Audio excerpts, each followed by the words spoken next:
Okay. Okay.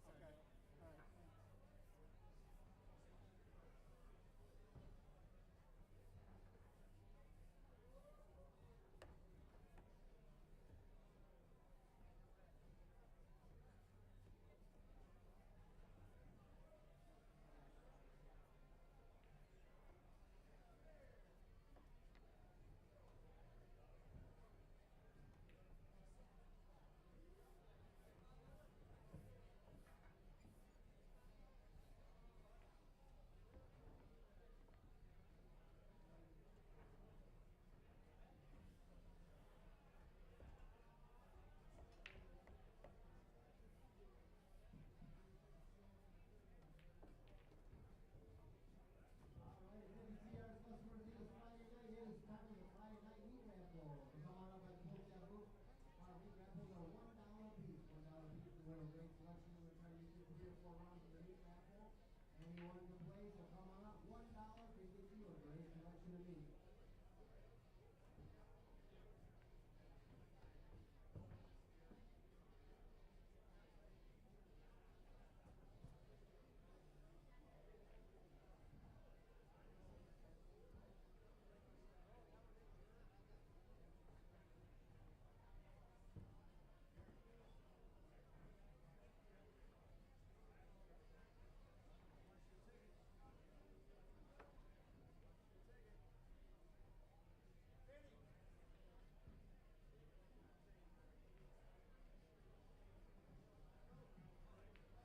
Again, it is Friday night meat raffle. Come on up. We got a packed house here. We got plenty of people. Come on up. $1 can win you a great selection of meat. Come on up for the Friday night meat raffle.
All right, we get still out of round number one. Round number one is for that house sitting for serial number 85262.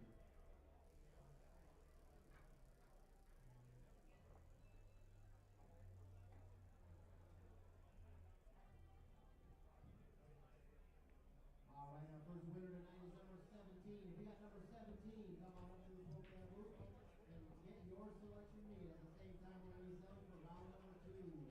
Round number two of the meat raffle. Come on up. $1 can give you a great selection. Friday night meat raffle. Come on up, everybody.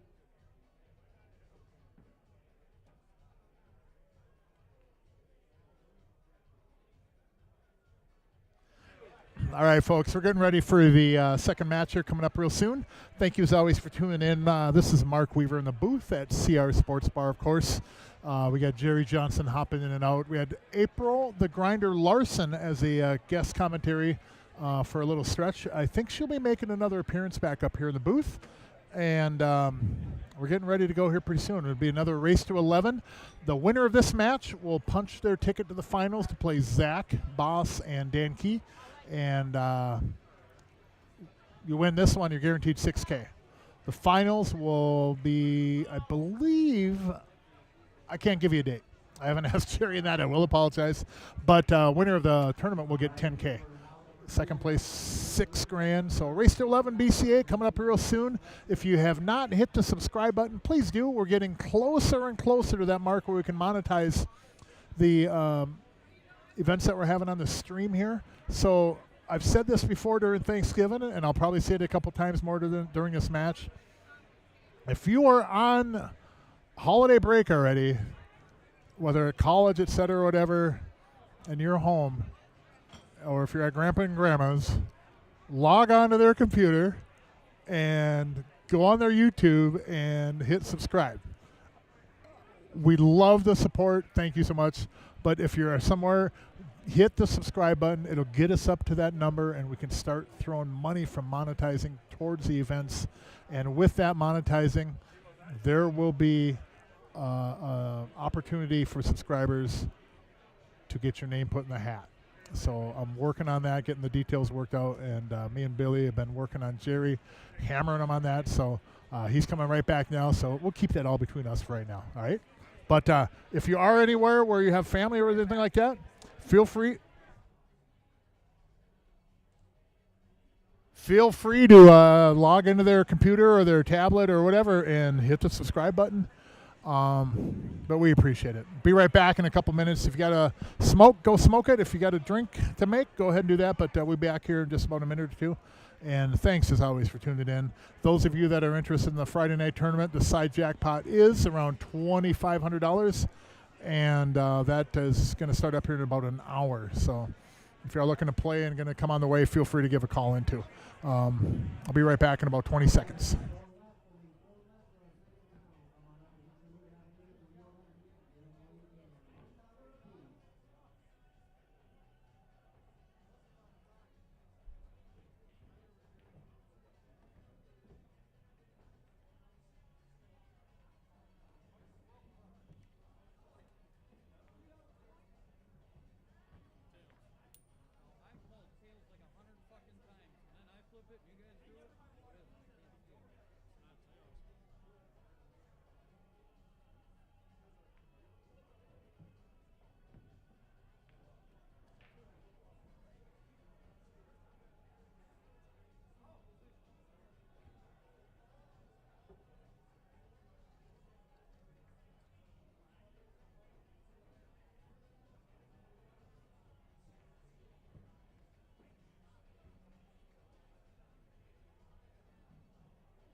And we're back, just like that.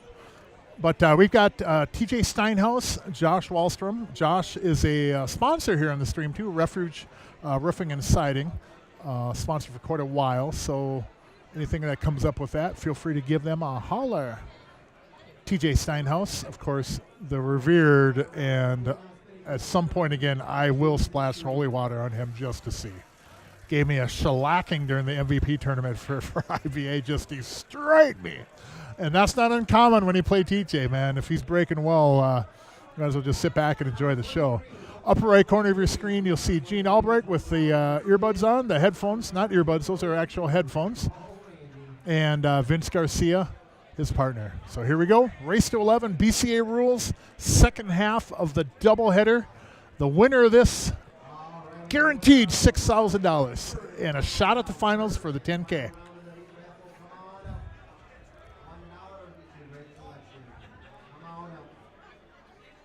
We're going to just give a wave over to Zach Boss and have him hop in here for a little bit, get his perspective. It'll be nice to get a winner's perspective on the stream once in a while, and that's why I'm bringing Zach on the stream here. First off, congratulations, man. Hey, thanks a lot. Absolutely, again, wonderful shooting between you and Dan. Yeah, no, I think he held me in there pretty good tonight. So what's this, the first game? Who broke, Vince? First game, yeah, Vince broke. Who do you like in this one? TJ and Josh. TJ and Josh.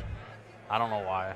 I just think they're gonna win. Yeah, TJ's. I mean, I don't have a, like you always say, I don't have a favorite. Mm-hmm. You know, and actually, well, maybe, you know, because we're playing the winner, maybe I don't want TJ and Josh. I don't know. You know what I mean? Yeah, it gets harder and harder to pick.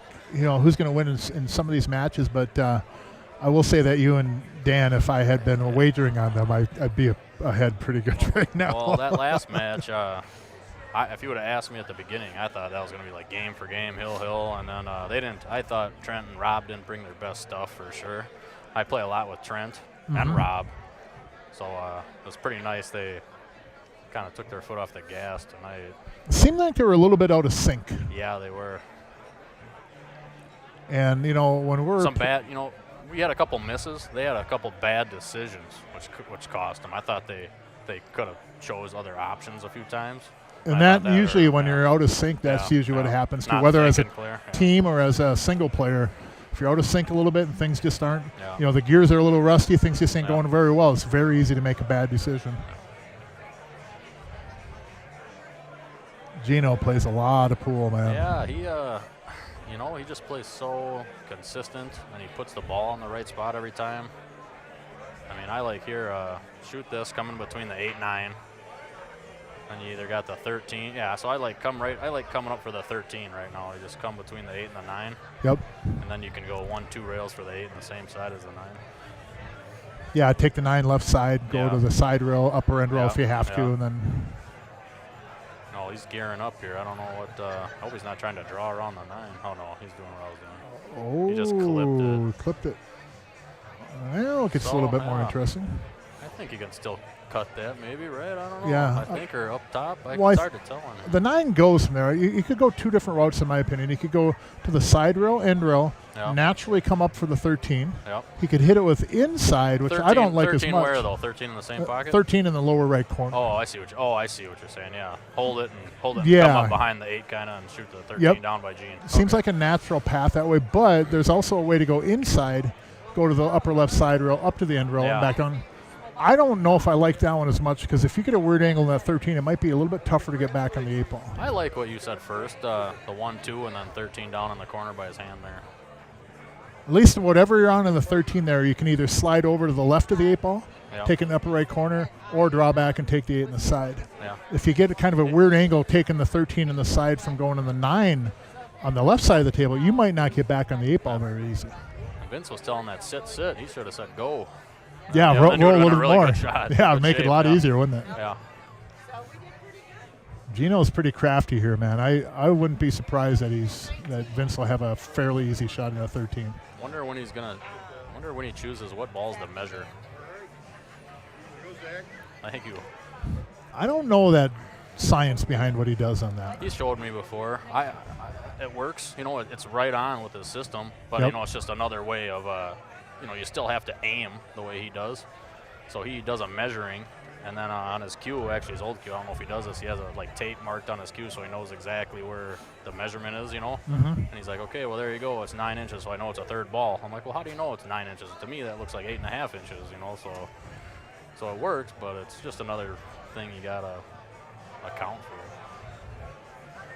See where he goes here. So I think he's going around with the cue ball. Oh, he missed the 9 completely. Maybe that was thinner oh boy. All right, well, now what do we do here? 5, 6? Wow. Yeah, 6 goes by the 7, you think? Yeah, it's a little tight there, don't it? Well, you can do outshoot the 5 in the corner, and then you nudge the 6 down towards towards the end rail, the bottom rail. And then you can take the 7 or the 6, whichever one you want. Sure. Give yourself a little bit of angle on the 5 and just bump the 6 down. Bump the 6 down, and then you got 7, 1, or whatever you want to do. And you always have the 2 on the other side if you need to. Yeah. All right, it's that third and final round of the 2-out. Now spinning for serial number 8 and 5, 6, 7. I think he feels that ball is the hardest one maybe to get on. Yeah, very well could be.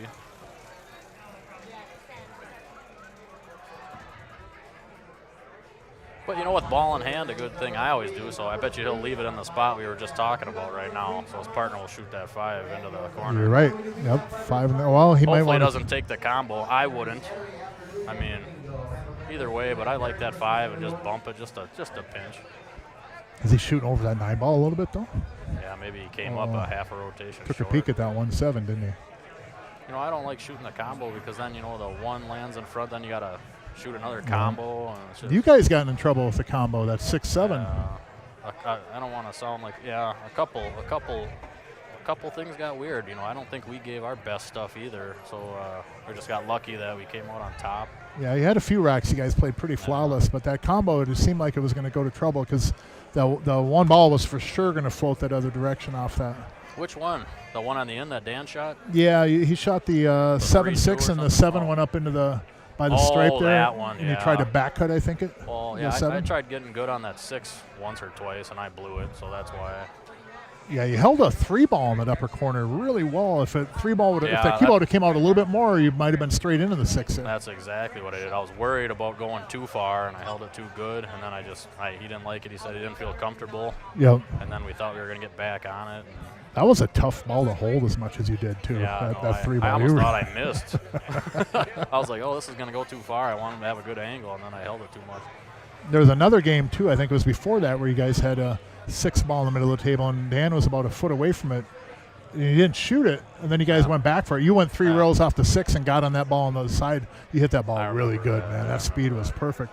And then Dan was back about a foot further away from it and looking at that shot, and I was commenting in the stream, it's like, I bet you he wishes that he would have shot it when he was a foot away from it compared to being 2 feet away. Because if he didn't like it at 1 foot away, he sure ain't going to shoot it from 2 feet away. Yeah.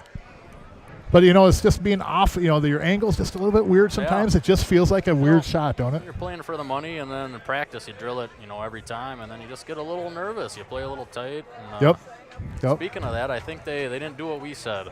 So now, I don't know, maybe that 6 goes and he can nudge the 1, but it looks like he's going top. He's setting him up for the combo.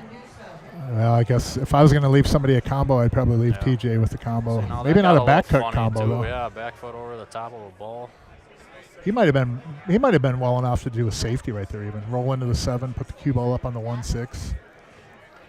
I've seen Rob and Trent had done that to you guys a couple times. Yeah. That kick by Dan was incredible. I did a fist pump because I thought he left me in the window, and then I got up there, I was hooked.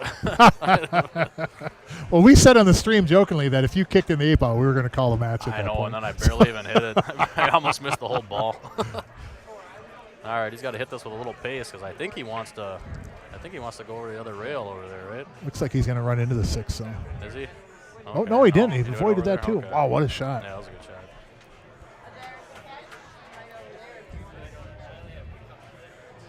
These two play really well together, too. Yeah, I see that. And Vince and Gino have had a couple strong matches as well. So much experience at the table. Gino, of course, adds about 70 years to it, which... Let's see. So now I guess he's got to draw back. Straight back, 8 ball in the corner by their chairs. Yep. All right. Go back about maybe 4 to 6 inches further than what the cue ball is right now. Yeah. Don't overjuice it. Oh, he came up a little bit short. No, it's so easy to... It's easy to go too far on that ball. Dig in.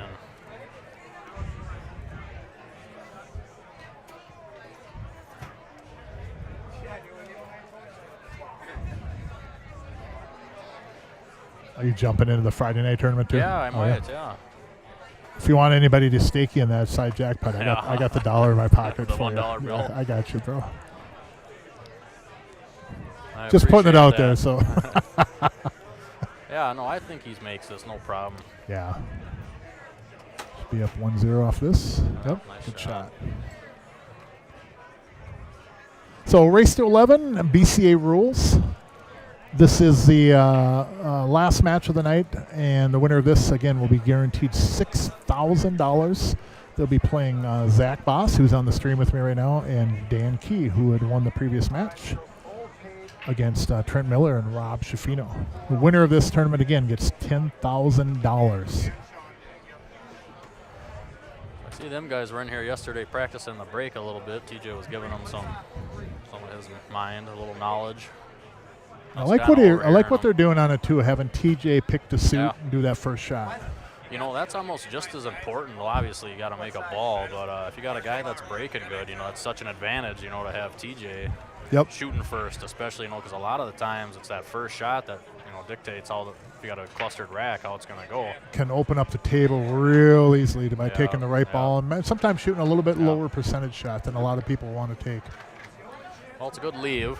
Even though he was dry, it was a good leave. So what do you shoot here? Do you take that 11 in the side? and try to bump into the 4, or do you go on the 14 ball? Jeez. I don't really like any solids from there. The 1 Well, it might depends go on on. the side. I like the 14 if the cue ball comes on the top side of the 7, so you can shape the 10. But if Yep. it's like kind of like a double kiss in, I mean, I guess you got the 15. Yeah, maybe the 11. It's kind of hard to tell. It looks small from here. It looks like you got more wiggle room if you take the 14 all the way down. Yeah, I think the pocket's bigger over there, and with the 11, you're going to have to kind of jam that in to get through the 4 and the 10 with the cue ball. You might end up getting stuck on something up there. Yeah. Because there's not a whole lot of options down on this half of the table from where Right. that 4 and that 10 is. So Yeah. let's say you bump that 10 even down to the 8, and all of a sudden you don't have a shot from there. Whereas the 14, you're going to be Yeah. looking at something. Unless it's, you can get in trouble too if it goes on the backside. But then if it goes on the backside, I guess you got the 15 and you got to cut on the 12 ball. So yeah, so what he does is he gets parallel, and then he comes back. So right from that point there, then he has a mark on his stick. Then he can kind of estimate. So he's like, okay, if it's whatever it is, 14 inches, what percent of the ball to hit. Yep. This cue ball might roll up on the 2 ball here, depending on how he comes off that 7. Oh, you think he's gonna hit? I think it he'll on have the top 10 side? for sure. Yeah. So that. Oh, that was Oh, way he off. missed that one. Kind of jumped up and Yeah. tried to steer that a little I bit. think he knew he missed it right when he hit it. Now, to throw fuel on the fire, do you take his shape ball? You take 10, right? If there's an angle to slide into the 4, I think so, yes. So you can get on the 11 next. Yeah, that would be nice. 'Cause that seems like an issue up there, and the 15 ball's an issue. I think he might be too know. straight on that 10. No, there's a little bit of an angle there, ain't there? He could punch into the 4. I don't know if he likes that shot, though. Yeah, so I think the 15's a bigger problem than the. Will it go past the 3 in the lower left here? Yeah. Well, if you can nudge the 4, I mean, it's there. You might as well take it right now. There, just like that. Good shot. Now where do you go from here? You got to come down to the 15. Set him up for the 15. I like that if it Yeah. goes past. I think it does go by the 3, don't it? Yeah, it looks like Yeah. from this view, it looks like it'll go. I don't know if he's got a funny angle where he's drawn back into the 7 ball. Or maybe he can come on the top side, come off the rail, draw in between the 7 and the rail, and come out about 1.5 feet. He kind of wants to go halfway in between the 11 and the 7. Yeah. Somewhere in that range for the 15. If he goes too far, then Yeah. TJ will be either looking at the 14 or a combo, the 12-14, which would be a really, really tougher combo than he mean, just shot. Really, I just say, hey, if I get to where I'm at, we got TJ on your team. If Yeah. I get to where I'm at, he's probably going to make it. A couple inches extra is a bonus. Yeah, just don't take the ball away from him. Yeah. And TJ's more than likely going to make it. He's made a few balls in his It's looking like he's lifetime. coming off the rail here. So he's going to draw and, I don't know, maybe he's going to draw off the rail and come out. Or he's shaping up for the 14. Must be shaping for the Shaping the 14. Or maybe, 14, no, huh? maybe he got, I don't know, maybe he goes. No, I don't Looks think like it's he- light. I don't think he got on the 15, no. Well, now he can But bump the 15. No. How about this shot? You take the 14, you go with low right, Yep, avoid bump the it. 6, go bottom rail, lower left side rail up into the 315. Yep, I like it. And you Yeah. don't have to No, move them that's- much. You just got to Yeah. gently move it, and that 15 goes. I think the 15 might even go in the upper corner, but Yeah, there's a like, path yeah. to just run into those 2 balls. I like going into the 3. Yeah, Yeah, right I'd into rather the move 3. in the 3 Yeah, than the yeah. 15. Yep. And then I think less trouble. If you hit the 15 on the wrong side, you could go up table, and then you're in a. Then you know you're what in I mean? trouble, Then you're yep. screwed. But if you hit that 3, That only 3, good things can happen. you've got the 12 ball, you've got the 13, you've got the Yeah. 9. You got all kinds of options. It's Yeah, come there. below it rather than above it. I think it's there. Unless you could shoot the 13 and do what we're talking about. And nudge the 3. Yeah, come down to the bottom rail off the 13. but Then you're I looking guess at then he's got a combo. Yeah, so I possibly like a what you're combo. saying. I like the 2 rails, what he's lining up right now. I like that. Yep. Just avoid the 6, and Yeah. you should have a route that will put you right on that 3 ball. Yeah, that's what he's doing.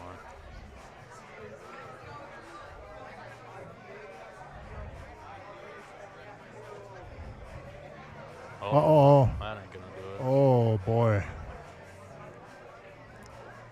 Oh, boy, oh, boy. Well, now we know if the 15 goes. We'll find out, right? I think I think he has the 13 in the side if he wants to. Maybe not. Yeah, I don't know. It's hard to tell, isn't it? Yeah, that point of that pocket might be in play for him to cut that 13 ball. Nope, he's got it. He's got it. But they still have some work on that 15 ball. I'm not sure, and hindsight's always 20/20, but I'm not sure Josh should have drew back to the rail on that one. Yeah. I think he should have just brought it back about 6 to 8 inches and give him a look. Yeah. You don't have to be perfect for TJ. You just got to give him a look at the ball.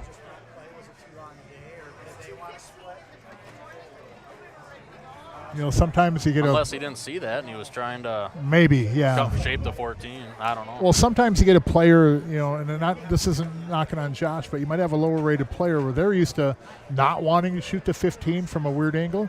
Yeah. So they're going to try to get better on it than they need to. Yeah. And then guess what? It never comes up again. It never comes up again. And then, you got a guy like TJ. Well, TJ will make it from pretty much anywhere as long as he can see the contact point. Yeah. And, Josh might not be used to that. Oh, it's way out there. Yeah. It wasn't an easy shot, but. I don't know. Did he leave him good again? No, he's got the 7, right? He's got the 2. I don't think he can make the 7. No, the 2 balls there anyways, He's got the 2. 6 won't go. There's no. Yeah, he can't shoot. Is he going to shoot the 6? Yeah, I wouldn't. Boy, I don't know about this. I mean, he'll probably make it, but I just think that cue ball deflecting. If you catch that 3 fin, you could go off the 3 into the 8. Cue ball in the left side pocket. You could catch it on the right side of the 3 and go in the right side pocket. He's probably going to go into the 8 ball though. I think he's going to avoid the 3. Think so? I think he'll hit it. I just don't like shooting shots where I don't know exactly what's going to happen. So I just try to pick shots where there's no rail. No rail, fall ball, yeah. And a thing like that, too, on that shot, you got to get that the bridge out of the way quick. Yeah. That's not always easy either. Yeah, no, I don't know if I see what he was thinking, go for the breakout and then bang, that's everything's clean. But then, I don't know, like you're saying, if it's going to hit on what side of the 3, if, where the cue ball's going to go, I there's like I want to know. There's a small chance to scratch, but you're giving yourself a chance to scratch off that ball. Because you don't know where exactly you're going to hit that 3. Rob always says, you don't have to break it out. It goes in 2 pockets. It goes in the side, it goes in the corner. Yep. You don't need to break it. If you roll that 2 in from where he was, and the 3 just goes right in the side. Yeah, or the corner. All right. Well, now this looks pretty easy. It's like 15, 12 to the 9. And they got the 13 sitting there, however they want to play it. 8 will probably go in the same pocket the 15 is. Maybe that 12 ball doesn't go by the 6. Yeah, I don't think it does. All right, well, either way, then same order, just different. No, you don't want to get too high off this ball either. Shouldn't have trouble with that though. Don't go so high up you bring the 3 into play. Just like that'll work. Nice. Good shot. Could come off the rail a little bit more, but that's the beauty of having a TJ shooting after your shot is that. Yeah.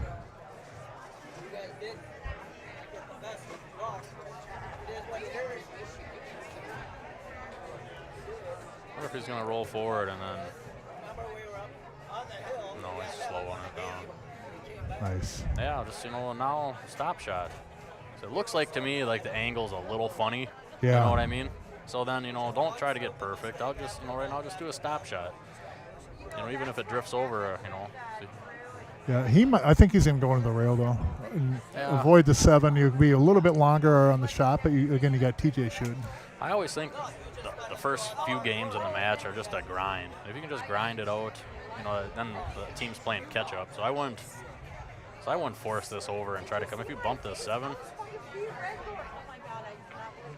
like that. Yeah, you bury yourself. That. No, you didn't want to stun it over. I kind of seen it, coming, just leave him a shot. Well, that shot there, I don't think you try to draw that at all. You go center ball or even a little bit of follow. You could have went tops off. You could have shot that shot the same way he shot that 9 ball on the side. Yep. Or, I think he could have held it with a little, I don't know, maybe it's hard to see from up here. Hold it and give TJ a little bit tougher shot, and he's going to be fine with that. I mean, I can't even tell if he's hooked right now. But if you're going that route, you need to avoid that 7 at all costs. You're going to leave a little bit longer shot, but you got TJ Steinhaus shooting it for you. For how hard that shot is, that, to stun it over like that and then come back and get better than you would be if you just held that cue ball. It's not really, it's give and take. What are you getting? You're not really getting anything out of it.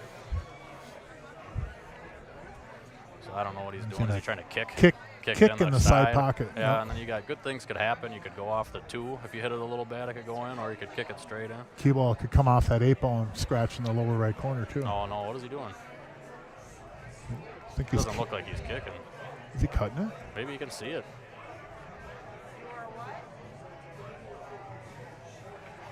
Oh, wow. Could see it. Could see it the whole time. Man, it looked like he was hooked up there. Yeah, all right, everybody forget the last minute and a half of our conversation here. Well, still, though, you know what I mean? And I agree with you on that. But if I'm going to shoot that ball and go to the rail, I'm making sure that I avoid that 7 ball. Yeah. And go follow or a little bit of center and just kind of get above it. No way would I try to slide over in there with some draw, because I bring that 7. If you bump that 7 just like you did, you're going to hide behind it most often. Yeah. And then you just take yourself out of that game. All right, well, last break was dry. Let's see here. He makes a little adjustment. I can't break from up on the line like that anymore. I used to, and now it just feels so weird. He almost looks like he's over the line right there. It's got to be pretty close.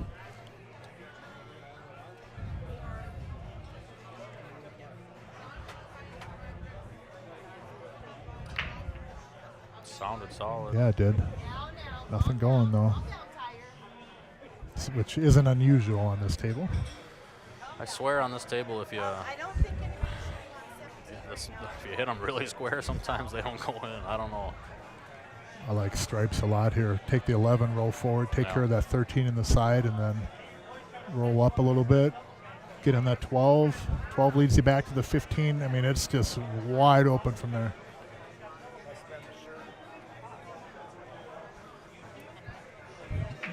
The only thing I wouldn't want to do on this ball is come up short, like have the cue ball right where the 11 is. Roll forward? What are you saying? Yep. Roll forward. Take the 11, roll forward, take the 13 in the side. And then I would like to get an angle to float down below 11, that 3. I see. Oh, yeah, okay. I was looking at the wrong ball. Yeah, the 11 ball. Float down and try to get in that 12 ball. Yeah, 11-9. You could even go you could even go 9-12 combo, because the 9 will come back down here by the 5 ball. You could do a lot of stuff. But, yeah, no, I like what you're saying, because this will work too, though. There's a lot of ways to get out from where they are. Yeah. I think he's going between the 9-15, or is he trying to bump something? He's going to try to slide. I wouldn't have done that, but I guess. Yeah, I wouldn't try to move anything over there. I liked what you were saying. That angle was better. I mean, it looks good now. I like what you were saying, but just start out with the 11 straight in, and then the reason I like that too is that to me that's an easier shot. If I'm starting out in a match, I like those little bit easier shots. It's wide open now too. Yeah. I'd be surprised if they don't run out there.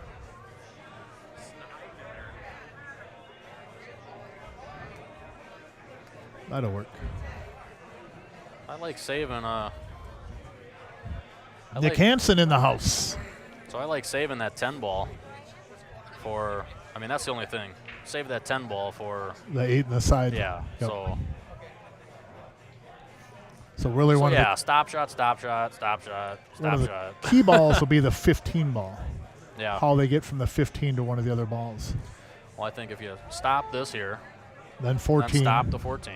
Then go 15, 9. A little, it might be from that angle if they just stop, a little bit of top. And, 15 to the 10. You might even draw back a hair just to get a full cue ball here. Like that. That's a good shot. A little bit of an angle, but that's nothing for Vince is a just throw it in a little bit, hold the cue ball right there on the 15. 15 gets you to the 9. Yeah, Vince plays really well. Yeah, he's been around for a long time. I remember when I was just a young man coming from St. Cloud. Used to battle it out with Vince Garcia years ago. back when CRs was in the old location. Ooh. So now the game changed here. Yeah, it did. So now, Would you have moved that ball? The 8 ball? I don't think you had to move not it. if I had a plan. You know, not if I had the plan we talked about in my head. So now It's harder to get to. This is tricky, you know, because the 6 ball's in the way of just coming over. I mean, you could avoid the 6 and just take a thin cut on the 8. You know, so now the whole goal is how do you get the cue ball on top, you know, over by the 5 somewhere. So now these balls are in a weird spot to get there. So I think what they're going to have to do is. I like this shot for the 10. I like going 2 rails with the 10 and going in between the 6 and the 8. Go So say that again? down, get an angle so I can shoot the 10 in the lower left. Yeah. And Go off that rail, down to the bottom come on rail. top of the 8. And come on top of the 8. Because that hole, as long as I miss the 8 ball, I got a shot on it. Or if I go side to side, I might get stuck over here behind the 5 ball. I like that path. Yeah, well, either way, it's the 10 ball to the 8. I'm thinking. So. And what So kind we'll of an see what he angle does. they get will be decided by Vince here. Whatever Gene does, I'm sure is like the right move because he's so good at, you know, whether he executes or not. What he does is so good at, you know, picking the patterns. And Yes. So wherever he leads, so I kind of like the angle the shot you talked about. I like it a little straighter, but I almost like just a stop shot here. So now I don't like my shot. He kind of left it either way. Really, you could go, but I like a little more angle for the shot I was talking about. Just kind of come between the 6 and 2. Yep. But I like being a little bit less angle to do my shot. But I think that's what Gino's doing. I think he's just going to come right across the spot here. Oh, it goes. All right. Yeah, there we go. Forget everything we said again. God, that's tough, isn't it? Oh, man. That's tough. You know, we would have been able to see that, too, with an overhead cam. I think did we rewatch that last shot or no? I think it nicked the 5 a little bit. That must have been a tight pocket. I think it did kind of move it, but that was a tight pocket. I'm not sure how to do the replays. Oh, okay. I think we have to hit the record button. That's all right. I think. As many of these as I've done. You never tried to venture out? It's probably better off that I don't. Stream might go down. Yeah. Oh, here's the little button right here. Nah, that does something else. So any arrow pointing to a red light. Yeah, hit the red button. I don't know if that's a good idea. I don't know. I've seen too many movies where hitting that button, something bad happens. Don't hit that red button. All right, he's going from the side. This is what Rob was doing. Rob Masson. Yeah, he was trying not to sell out the rack on the dry brake, right? Well, that's a good side brake. Yeah, it was. Oh, look at the solids here. Oh, boy. Yeah, this is looking pretty. 2-3 start? What do you think? I think so, and I would leave the 6 ball for my 8 ball. Yeah, I agree. Only thing that could get funny is the 1 ball, but I think they're going to. Or you could go 5, 4, 1, 7. Shit. He could even take the 5 right now and then set them up pretty on the 1. I like that. Trying to get you get that 1 out of the equation. The rest of it gets kind of elementary. Yeah. That's what I think he's going to do. Go over by that 9 ball. Got him on the 4.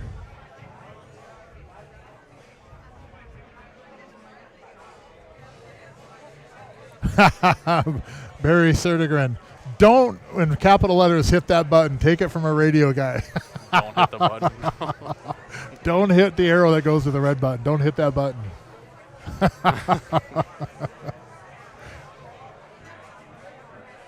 Now I want to see what it does.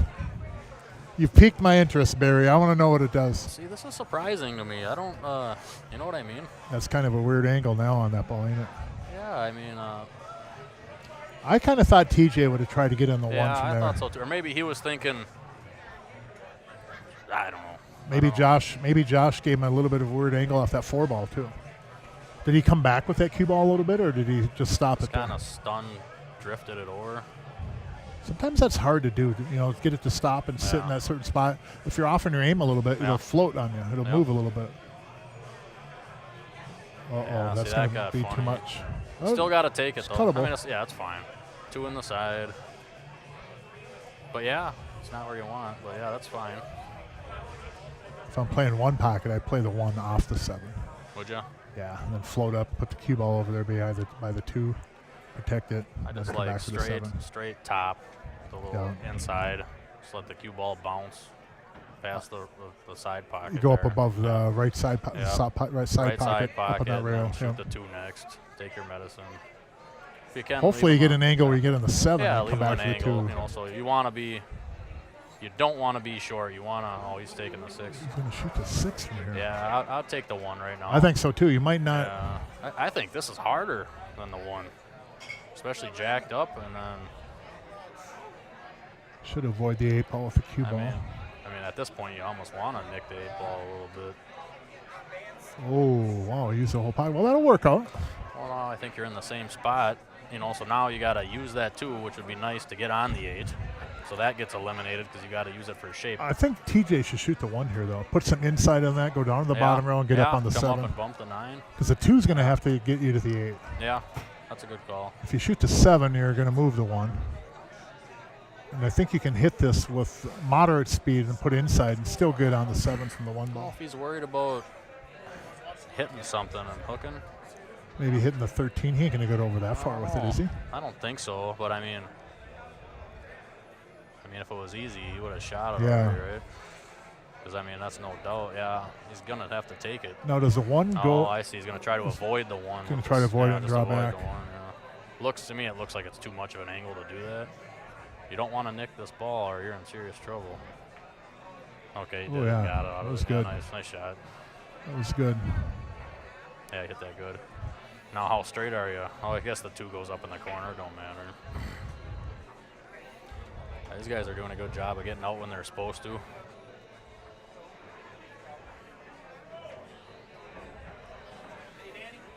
Hey, 8-baller 26 have been hammering about that overhead cam. We've been over and over and over to get that overhead cam working again. I think it's something with the microphone on there. It's not the camera itself. I think there's something with the microphone. I might be wrong on that, but I think it has to do something with it picking up noise or something. Like not the table either. I think there was like one time I think there was some background noise coming through there and they couldn't figure out what it was. Look at this shot. Well, that'll work. For what? 2 in the side? No, I'd take the 8 in the corner. Here's what you do with this ball. You load this up with a lot of right English. You hit that 2 ball full, and the cue ball just kind of stays right there. You propel the 2 ball. Shoot the 8 ball back our way. Yeah, you propel the 2 ball all with English. I think he's going to roll forward on it too. Yeah. But on a shot like that, you can hold that cue ball. If you load that up with right and hit it very full, that English will throw the 2 ball into the pocket for you, and that cue ball will hold right there. You have to really load it up with English, though. But this is a pretty good spot, too. Yeah, no, with all the stuff we're throwing around, it's more than one way to get out. That shot comes up a lot, though, to be able to throw it so much. A lot of times we use that same concept, shooting a ball down the rail.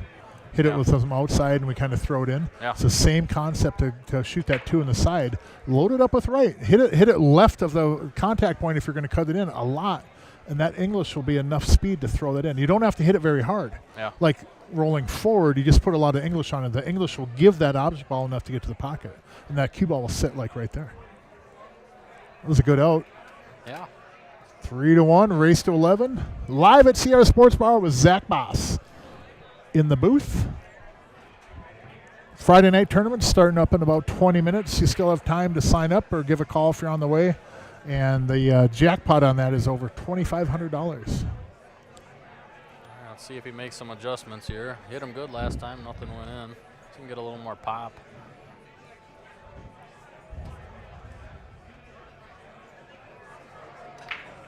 That's all right. Hit it in there. Got a ball. Got it. Yep. I like stripes. Yeah, I think they're taking them from here, too. Have to take stripes. There's nothing else. Kick and make the 1. Yeah, you can kick the 1. Nobody does that. If you do, you're not winning many tournaments. Right. Yeah, Never stripes forget are. what Jimmy Wetch told me when I was a kid. I don't know if I was playing him or he was watching me or whatever. I was really young. And a shot like this came up, and I kicked it. Same kind of deal. And I made it. And I kind of looked at him like, yeah, how do you like that? And he said, I laugh at my opponent that takes that shot. I'll never forget it. So long Yep. story short, I made a bad choice when I was younger. Now you just want to shoot this in and just draw back a little bit.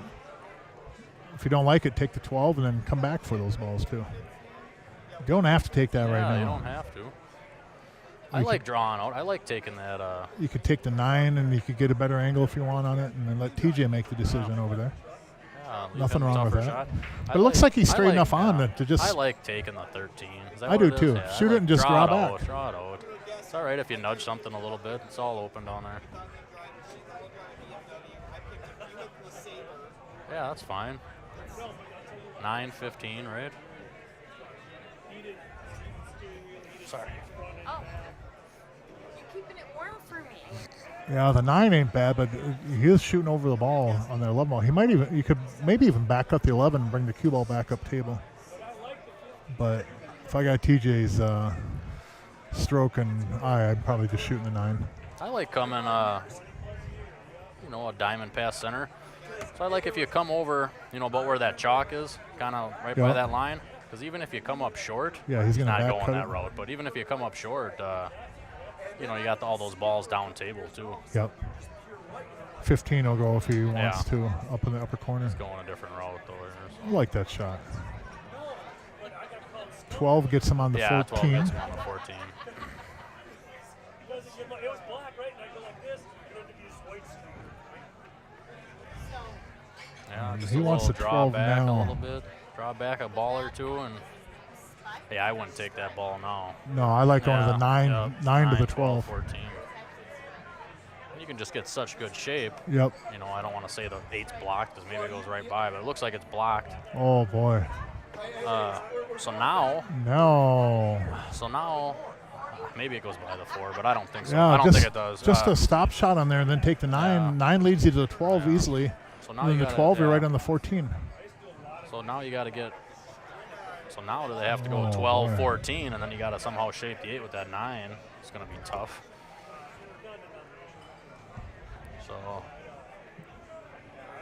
Yeah, TJ doesn't see this very often. I wonder if he's going to shoot the 12 all the way down, and then you can get an angle on the 9 to come back. To come back to the 2-6. 14. Yeah. That's probably the better route from there. Yeah.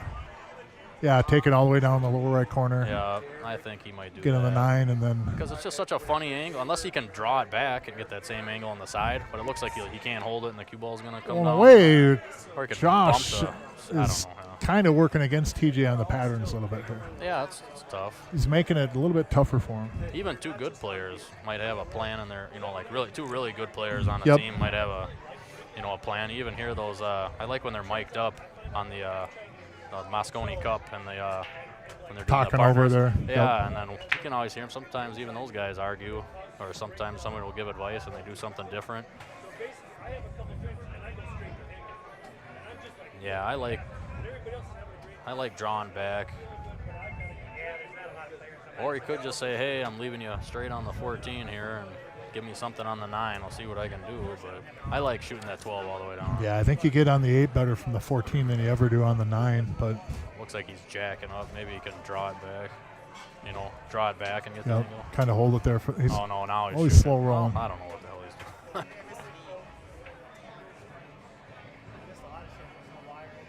Oh, yeah, he did. That did go down. Took your Don't shot. get on top of it. No. Oh, what a bad break. It's not bad, You're not though. dead in the water yet. He can slow roll this forward, and then you still got TJ's shot. Just give him a bridge off that rail.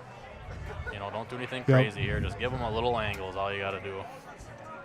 One thing that doesn't work for them here is if he slow rolls this and misses that, he's going to be on the 3, and the 3 will that shot will naturally move the 1 ball. So sometimes he can kind of slow roll and protect that pocket a little bit. Yeah. But if he slow rolls this and misses it, then Gene and Vince just have that 3 ball. There is no try, only do. Yeah, only do. Yep. Okay, Yoda. Yeah. No, I like just get this off the rail for a bridge, and it'll be a shot if you get it on the right side. Just like that. Good shot. That's a really good shot. Now let's see what you do on the 8 ball. Does it go by the 4? I think it does, don't it? The lower right corner. To me, it looks like there's no way. just on the screen here. Yeah. But I mean, maybe I Well, think we didn't he's think got the- angle. Yeah, we didn't think the exactly. 8-ball would go last game either, though. So Well, we'll see in a second. I might have talked you into that 8-ball not going. No, Oh, it well, look at didn't. that shot. Yeah. Well, that makes it Yeah. easy. Jesus, TJ. Man. I like it a little straighter personally. Yeah. I think Josh is out from here. Yeah, I think Good so. out. Yeah, nice. Well, so here's what I always said. Those first couple games in these are a grind. So now, Josh and TJ are starting to feel comfortable, and because you're up a couple, and now the other team, they're very capable, but now you're playing catch-up the whole time. So now you're grinding to do the best you can just to get caught up in a match, and that's not a great feeling. And you're behind a And few you're- yeah, games. exactly. So and it's any so mistake you important, make, you're probably going to be behind a couple more. Yep. And on a table that breaks tough, that's not a good feeling. So it's so important to get off to a good start. These first couple games, everybody's a little nervous, just getting their arm loosened up. You gotta take your time and come through. Yeah, these TJ first was couple telling games. Josh there about what he wanted him to do off that ball. Instead of rolling down like that, just hit a stop shot. And TJ takes a 9, gets him on the 12. Just makes it easier. All right, let's see here. He made one in the corner by him last time. I think something's going in the corner by the chalk up on the end there. 15 or the 11 ball. One ball's tracking 9 up ball, there. 10 No, ball, every got a ball, though. Yep. Oh, that makes And, it look easy there. wow, this is a pretty good looking table. Yeah, that looks inviting.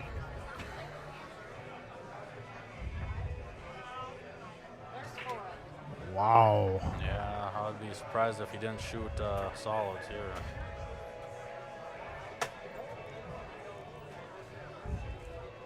There's See a if I can lot of guess. ways to get out here. Let's see. How about 1, 3, 2, 7, 4, 8? Yeah. What do you think? 1, 3 in the side by the 4, 2 in the side, I 7 like- in the corner, float over for the 4, and then shoot the 8 where the 1 is. I like 2, 7, 4, 1, 3, 8. A variation of it. 2, 7 gets you on the 4. 4, you're on the 1 ball. Sure. And then So just just spin draw over it to the back. right. Yeah, you could draw the 3 back, and then if you get in the window, There's- great, and if not, you got the 2 anyways. There's a lot of ways. Yeah. This is a rack where you can almost put those numbers into a hat and just pull one out randomly and then run out from there. See how it's turned out. I don't know. Well, he didn't go our route, did he? Oh. Well, the 3 though. If you shoot the 3 now, you can go 1, 2, 3 rails and get over on that rail for the 7 ball. Yeah. 7 gets you go to the behind 4. 8, yeah. 4 gets you to the Kinda 2. just salvage his little hiccup there. Yep. Yeah. It's Yeah, a I natural think he's path looking off at it, this to yeah. go 1, 2, hit the 3rd rail. Yeah. Then you're on the 7. 7 gets you to the 4, 4 to the 2, 2 to the 8. What do you think happened there? You think he had something planned, or he just overhit that? I think he overhit it. I think what he did is he caught the 1 maybe too thin. Sure. Oh, kind of. And Yeah. the Put a cue little ball English just went a on it, little yeah. bit further.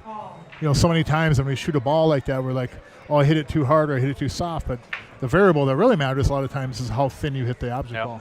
Just a miss. Yep. Yeah, you miss, hit yeah. it too thick or you hit it too thin, and it's not going to get there or it's going to go too far. And I think a lot of lower level players look at it that the wrong way. It was like, well, I didn't hit it hard enough. No, you hit it too thick. Yep. If you hit that a little bit thinner, you'll get that further action off the cue ball. So 1, 2, probably the 3rd rail. So you got to be careful. Don't hook yourself on the 2 here. Oh, this one's going to go too hard. 2 goes in that. Well, that'll work too. Yeah. So they're going to go back to the original here. So now it's going to be. It'll be your 4 ball to the 8 ball is going to come into play, Yeah. which ain't a bad play either. There's nothing wrong Yeah, with you that. just get in between. I mean, there's so much room for error. Yep. You can get anywhere down in that little triangle area. Yep.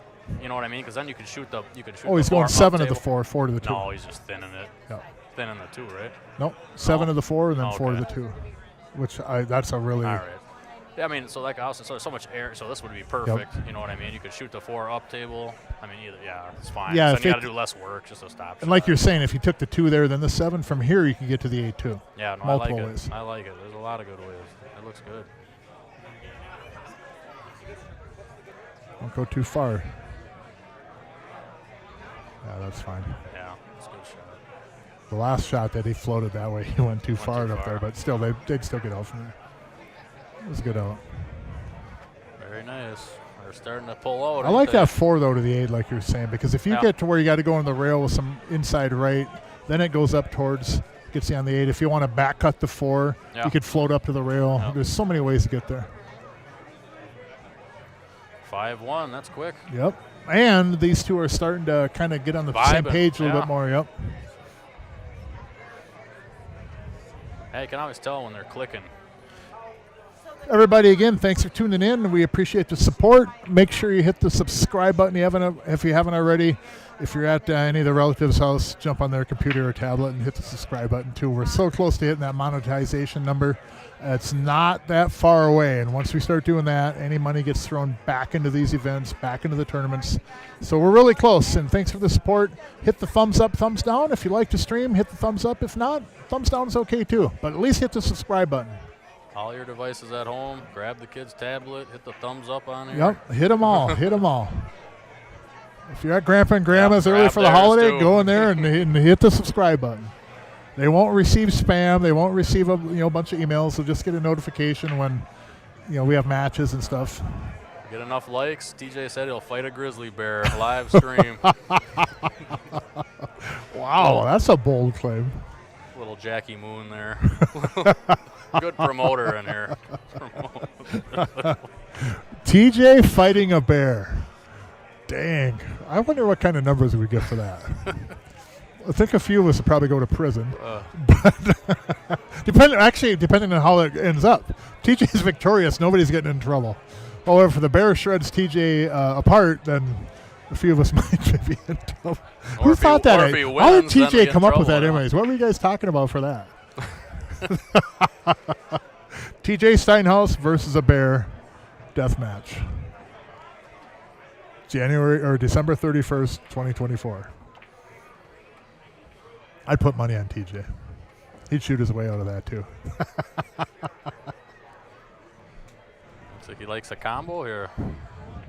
This is why you have the higher rated player shoot first sometimes. What's the next ball here? Is he going to go up under the 4?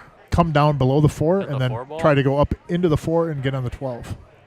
Yeah, he didn't have enough English on that one, but that's okay. I think he was trying to do that, right? Trying to bump the 4? I think so, yeah. Come down off, because he had the spin on it to come down and then kind of wore off. Go up into it. Now. Well, there's so many things that could go right here. I like the angle at the 15 right now to draw into the 4 or in between there. Yep. You know what I mean? Because there's so many. You got a lot of balls on the table. Looks like the 14 passes the 10 maybe. If that passes the 10, you'd have to take a good look at it. Then I would do it for sure. Up in the corner, you mean? Yeah, because you can. Because it goes in the side, but up in the corner would give you a nice bailout, wouldn't it? So I kind of like what he's looking at here. It's there.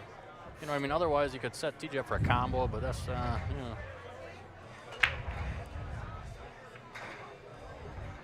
It's a big game right here. I mean, that's, they all matter, but at 5-1, they get out here. It's really putting some heat on them. That's looking at a lot. And if you make a mistake here and let them back in, all of a sudden 5-2 turns into 5-3, 5-4 awful quick. So let's see if he comes into the 4. Just hit it good, Josh. Yeah, you could even bump the 14. Yeah, you could bump the 14 and be all right. Yep. Okay, oh, you don't want it. Oh, how did that angle happen? Oh, my gosh. If he nicked that, so many good things could have happened there. If he nicked that 4 a little bit, he could have had the 14 on the side. You're better off overdrawing from there than underdrawing. It's a little unfortunate, A good idea. But at the end of the day, you still got to execute, Yeah. I think what he didn't realize on that is there was a lot of margin for error. He didn't have to hit that perfect. Yeah, you could have came in thicker or hit the 14. As long as you rub something. Hit something. Exactly. TJ's probably going to shoot his way out of it if he doesn't have an easier ball. He's going to figure something out. So here, I like 4-2. 4 to the 2 to the 7. So I think the 4 is obviously a problem. 5 goes on the side. So if you shoot this 4 and get straighter on the 2, then you could shoot that 7 ball. 7, then the 3. It's smooth sailing. Yep. So I hope he comes over, kind of in between the 8 and get kind of 11 flat. Here. Yeah. Get kind of flat on that too. And then he'll be set up on that 7 ball really nice. He went over a little bit more. I think he could still hold it just fine, but I think he wanted another 6 inches. Or just take the 5 right now if you don't like the angle on the 2. You can slow roll this too. I think it's so nice just to get that 7 out of there, especially where the 1-6 is, Soft. Yeah. Really good shot. Yeah, just a softball. Perfect. So now here, this is a shot you got to be careful on. looks easy, you know, but if you nick that 3 in the wrong way, you know, I don't think he will, but, you know, it could get funny.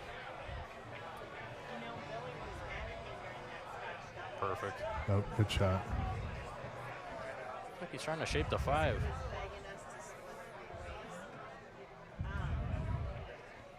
I think the 1 goes no problem, right? Looks like it. I like I like taking No the problem. 5, getting that 5 do out of ya? the way. Because the 3 will get you down to the, even any one of those balls will get you down to the 8. So would the 5 as well, but So that then way what, you're you take working the up 6 there. then to get to the 6 or the 6 or the 1 then to get on the 8, right? Yeah. Yeah, just leave yourself a little back cut and Yep. come up behind the 10 under the 8. Yeah. Come over to the Okay. rail above the 10 and just slide over and get on the 8. You're going to be off on the line the whole way off that rail. Sure. Come off the rail just a little bit, not too much. Oh, my, That oh, made my. this very interesting. Gene said that's right where it's supposed to be.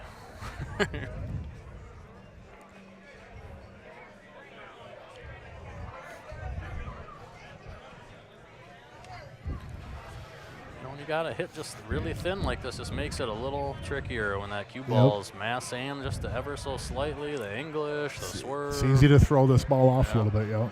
It's all right though. He's steady. Good shot. Nice shot. Nice and controlled. I think you can go 2 rails now. Yep, I like Same 2 route, rails. yeah. I think you get a better angle on it than Yeah. trying to force it, punch it into the end rail. No way to mess it up.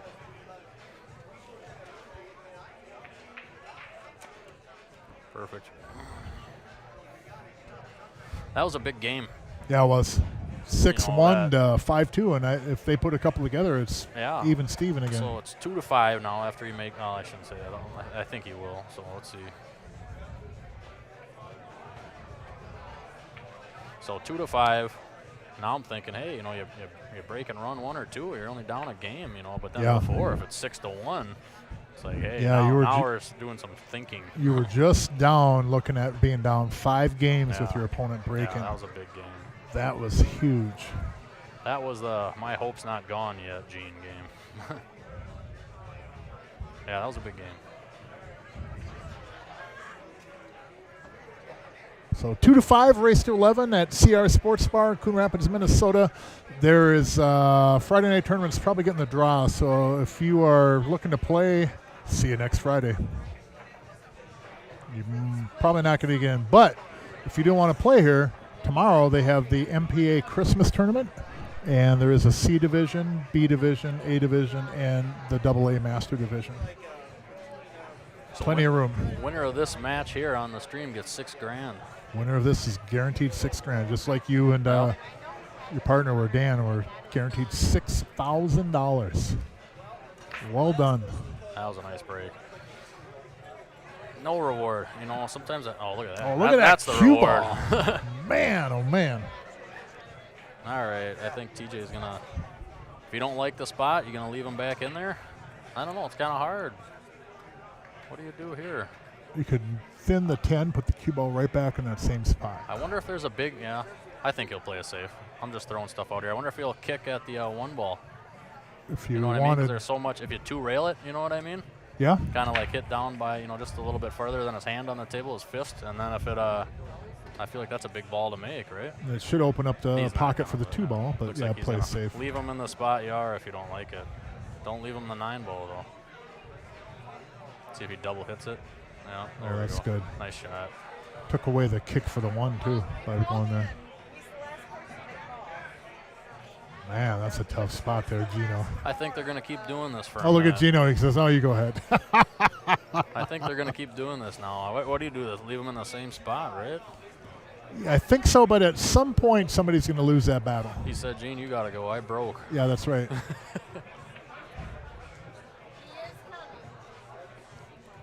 At some point, somebody's going to end up getting a look at something. And I don't, can Gino cut that ball? No. I don't think so. I think he thins it and just kind of Nope. back in the same spot. You got to be careful though. You don't, you know. I think he's got it. Just freeze it up on there, right? Yeah, that's fine. That's pretty good, yeah. I think the 15 might go off that. Is that the 9 ball there? in the side I pocket. think it's thick. I don't think Josh will shoot I that, don't but think so. I think it'll hit the rail, you know, above or below the pocket? above. Above it. I mean, it's hard to tell on the monitor, but it would be nice to have that overhead camera. Yes, it would, Jerry. Where is he? Right behind us? No. So he's going to do the same thing. Roll him up on the 9 here. Good Oh, yeah, shot. nice Well shot. done, Josh. So now the 10's out of there. Now we can't play this game. Now he roll up and block it on the 4 ball. So I don't it's know still if he can. open. Well, depends on how messed up this rack is. Maybe a little strategy. Pretend like you're trying to give a safety and miss on purpose. Let him try to run this out. Well, another This shot. is tough. This is a tough out. You know what I mean? Especially where there's no breakout for those 3. So I'm thinking like pretend like you're doing something and Well, one shot he has is to go into the upper left side rail and gently go into the 3 ball. There's a lot of scratch in that ball, but oh, you mean tuck him behind the 3? just tuck him behind the 3. All you have to do is just touch the 3. As long as you do that, you take away the 1 ball. There's no shot from there. But there's a lot of scratch in that ball. Yeah. You catch the edge of that 3, you're going to the drink. Or it could be froze. You almost have to hit it like fully square and then tuck behind it. But I think Vince might try to pocket a ball. It's got the look, huh? I like aggressive pool playing. I think it's fun to watch, especially if guys are making them. But if you don't, it's a good way to lose. Well, he's going to save too. I don't know if this can get held, you know what I mean? I think he can tuck it on the left side of that 4 ball. Yeah, I think so. Well, he's going to kick at the 4 ball and try to make it. Yeah, he's playing the that's what 4. he's doing, Yep. huh?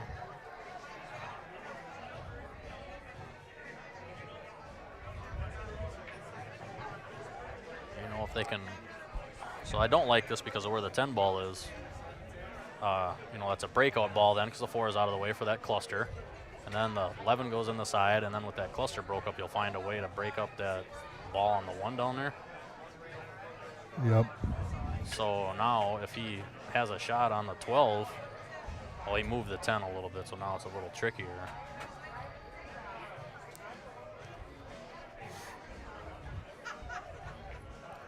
Does that 5 ball go by though? I think he'll back cut the 5, huh?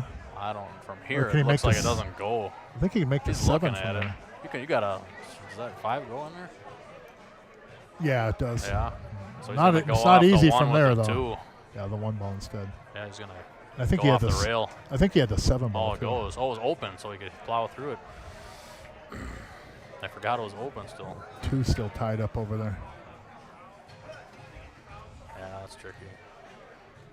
But here's what I'd do for that, maybe. Well, you got to get in the 6 ball, too. I mean, 6 is accessible, but you're hitting a thin cut on that ball.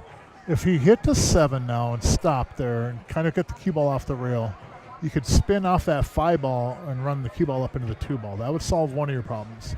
Well, if But the you 5 still- ball goes, You still have to deal with the 6. So. The 5 does go by there, but there's not much you can do with the cue ball off that. I suppose the 3 balls blocking the 2 would go in the corner, right? So you could draw back here. Well, the one way, again, one way to solve the 2 is off the 4 ball. How about this? This is gutsy. Yeah, that 4 ball is what I meant, not the 5 ball, but the 4 down here, bring the cue ball up that way towards the 2. Yeah, so But you like, still have to deal with these 2 balls. yeah, you're saying you could kind of leave the cue ball by the 7 somewhere off the rail and let TJ bump Yep. the 2. Yeah, Yep. long, yeah. But I like then that, you but then st- I don't know if the 5 goes. 'Cause those, you know what I mean? Yeah. So we need something to break that up. So this is, well, maybe he could thin cut. So do what you said. They could thin cut the 6 down, and then that would be your breakout for the 5. That would be the breakout for the 5, yeah. That's the way it has to go. I'm not seeing anything else.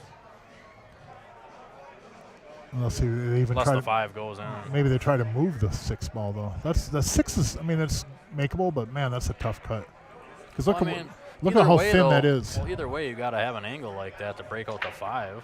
Yeah. You know what I mean? Because unless it goes up top, you know, it's just so hard to tell on here. I hate I feel like I'm giving bad info, Yeah. you know, and it's like when you get up there, it's like, oh, it goes right on the side. you Well, know? there's an idea, though. The 5 looks like it does go in the upper right corner. Yeah, that's tight too. And if you could get an angle where you shoot the 5 in the upper right corner, you could slide over and into the 10 or exactly, the 6 and make that easy. Yep. And then deal with the 2 ball after.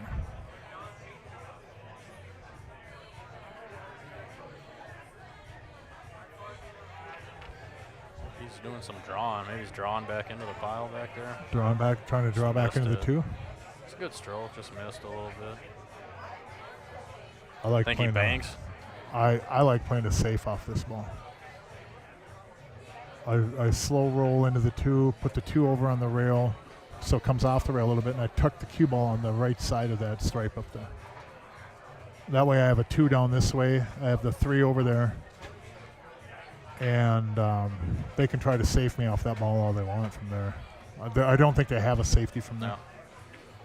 You know what I mean? Just kind of slow roll into the 2, push it over to the rail. Yeah. Put the cue ball on the right side of that 13 ball. But he's going to bank the 2. He could bank the 2 and make the 13 ball. Yeah. Fred, $200, 100 to first place, 50 to second, 50 to third, just for the hell of it tonight. We love the I think he's safety on. Right on the back side of the 13. Alternate break, score on your phones, no slow play. Well, he's got the 6 ball. And making the 6 into the 4, you've got a chance to move the 5 for yourself, too. Would you break that out right now? I would, The 6 yeah. ball, yeah. I would definitely. I'd take the 6, make the 4, run the cue ball into the 5-11. If I hit the lower side of the 5-11, I have the 6 in the lower left corner. If I hit above it, I've got the 3 ball up there. But You got to come into the 10 with some heat. but you might not get back on the 6 ball again like that. You see what I'm saying? You might not get there again. Stuff could go wrong on this. I almost like just going around it. You know, Oh, now that it's made it really tougher. screwed. Yeah, I shoot that 6 100% of the time from where he was right there. I might have went around. I might have picked that apart or tried to. You know, it's tough. Look So at now he TJ. doesn't have the angle for anything. Well, Yep. I think I'm up. It's been fun. All right, and- Zach. Thanks for hopping in here for a little bit. Good Yeah, luck I'll over see there. you guys later. Thanks for having me. All right, buddy. I'll talk to you. Joe Thompson, Cal Hurd, table 13.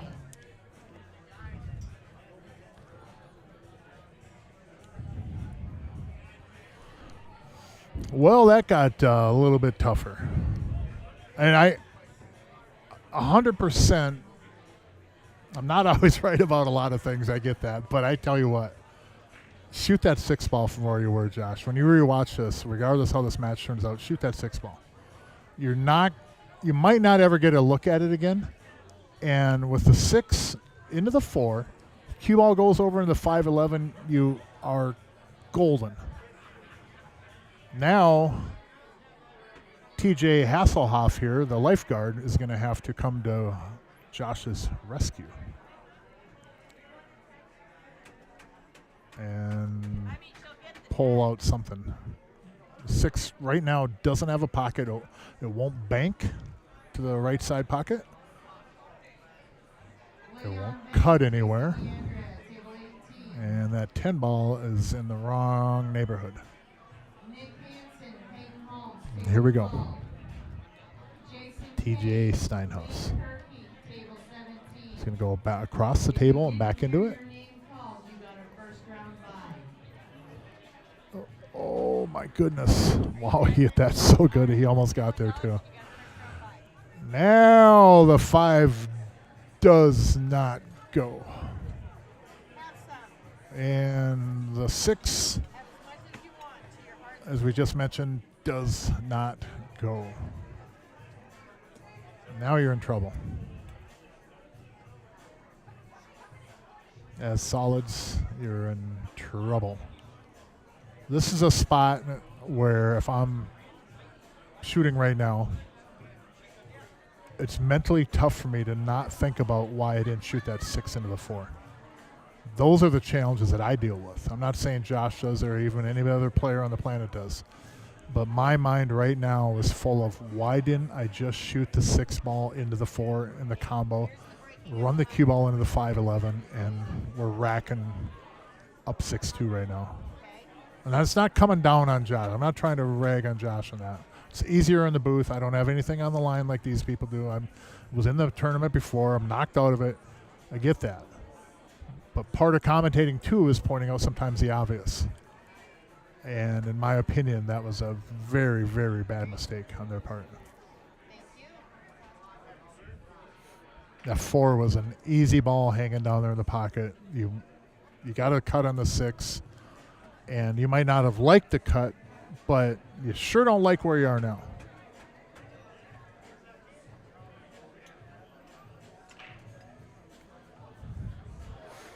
So Where are we at here, Mark? well, 5-2, Josh and TJ ahead.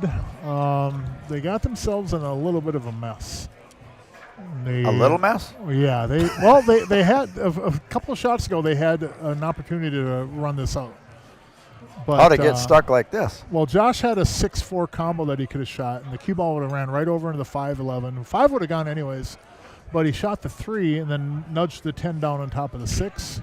Cue ball got down to the bottom rail, and TJ tried to back cut and run across and pull out some heroics. They got a Some spots that TJ's been in, I don't think he could have shot his way out of even. And that's not knocking on Josh. It's no. just, I mean, it happens. You know, I do it to myself all the time. What do we see here? What do we see here? I put myself in an impossible situations. He's going to do a safe for sure on here. Just try to get down to the bottom rail, but you're gonna leave a look at something. Yeah. Well, it's got that 9. Was that the 9-15 or 9-15 and 14 are all having a little party up there. Hemmed up there. 10 Nobody stuck. else is invited. Yeah. Look at those 3 balls, though. That's a bad little.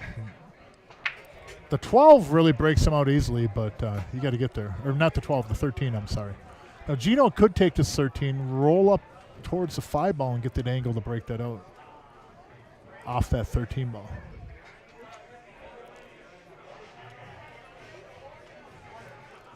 And the beauty of that, too, is if you come on from that 13 and come off that left side rail into those balls, the 9 will move towards the side pocket, and that will be in position to help break out the 10 ball. But you just don't want to be flying into it all willy-nilly. You gently got to go to those 3 balls. Willy-nilly.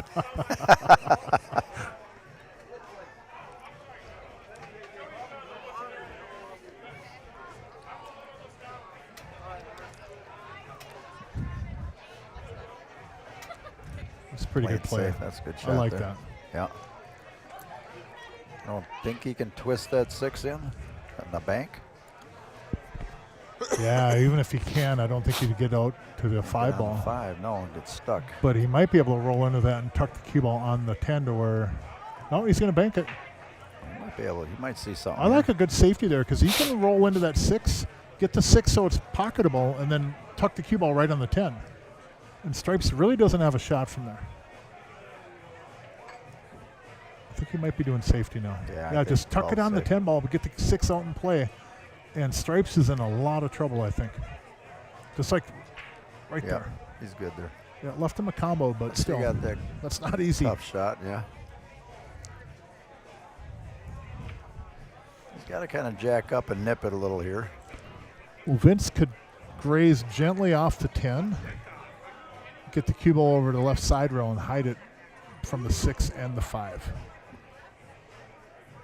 But that's a really, really tiny spot to get there because you're either going to have a back cut on the 5 or a cut on the 6. We got little Joe Villalpando watching. Little Joe, thanks for tuning in, my friend.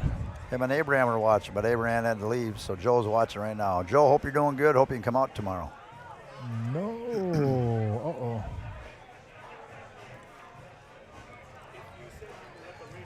Now he's got to hit this one and come off that end rail and up the table Tough there. spot. Yeah, he's got to come down to the bottom rail and all the way up past the side pocket. Yeah.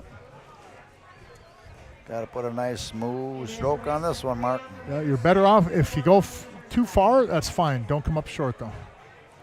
You got a lot of room to go up to that end rail.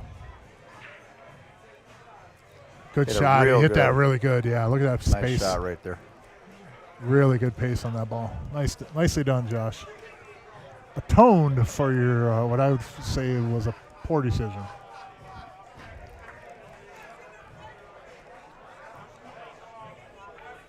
There you go. Nicely done.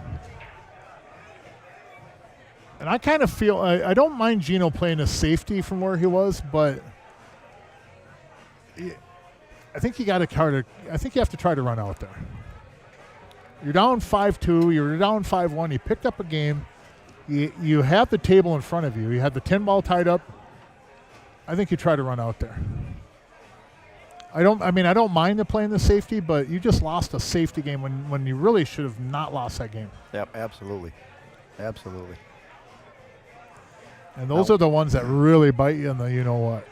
We have the finals next Friday, Mark. I think I'm going to run them at 6:30. Okay. Give people a chance to get here, get kind of settled in. And Yep. first place is 10,000. Second place, 6,000. Man. Zach and Dan already punched their ticket to the finals, so. I had a piece of that deep dish pizza that Chris had dialed up over there. That was phenomenal, man. I tell you what, that cheesecake helped my back. I swear. Science, Jerry. It's science. I got it. And that piece of deep dish pizza was just icing on top. Mark. I don't know why people don't believe me. Cheesecake helps cure a bad back.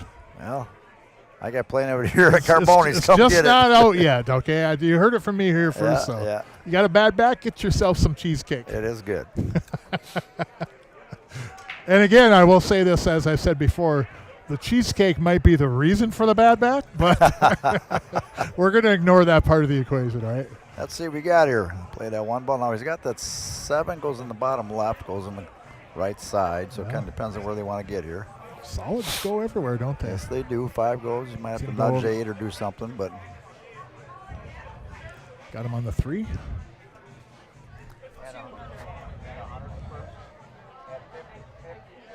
Again, thanks for tuning in, everybody. We got a large amount on the stream. We appreciate every one of you. Thank you for tuning in.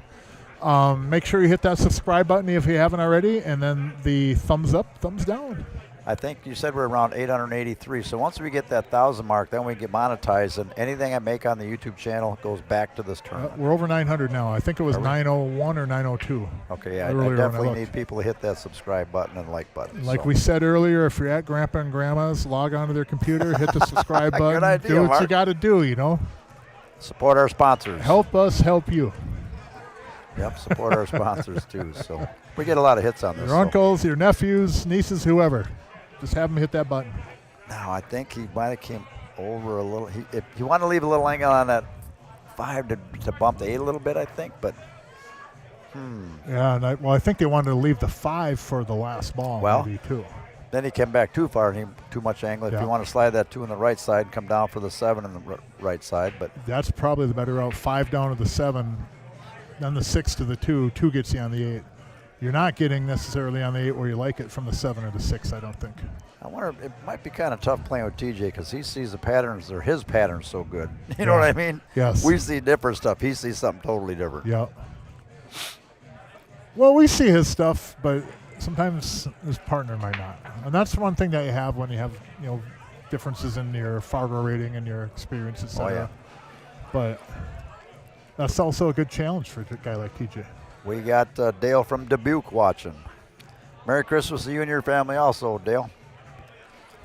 Dale gives Little Joe Little Joe gives Dale lessons. Does he? Yeah.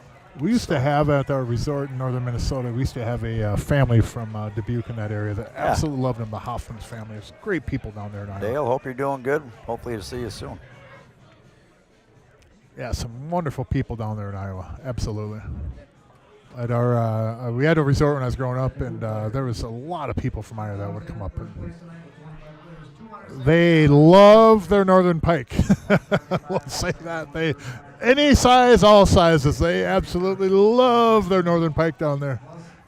That's 45-82 tonight, so your name's in there, you win the turn, you get all the cash tonight. 5 to the 2, or coming back? Yeah, he is coming back for those balls.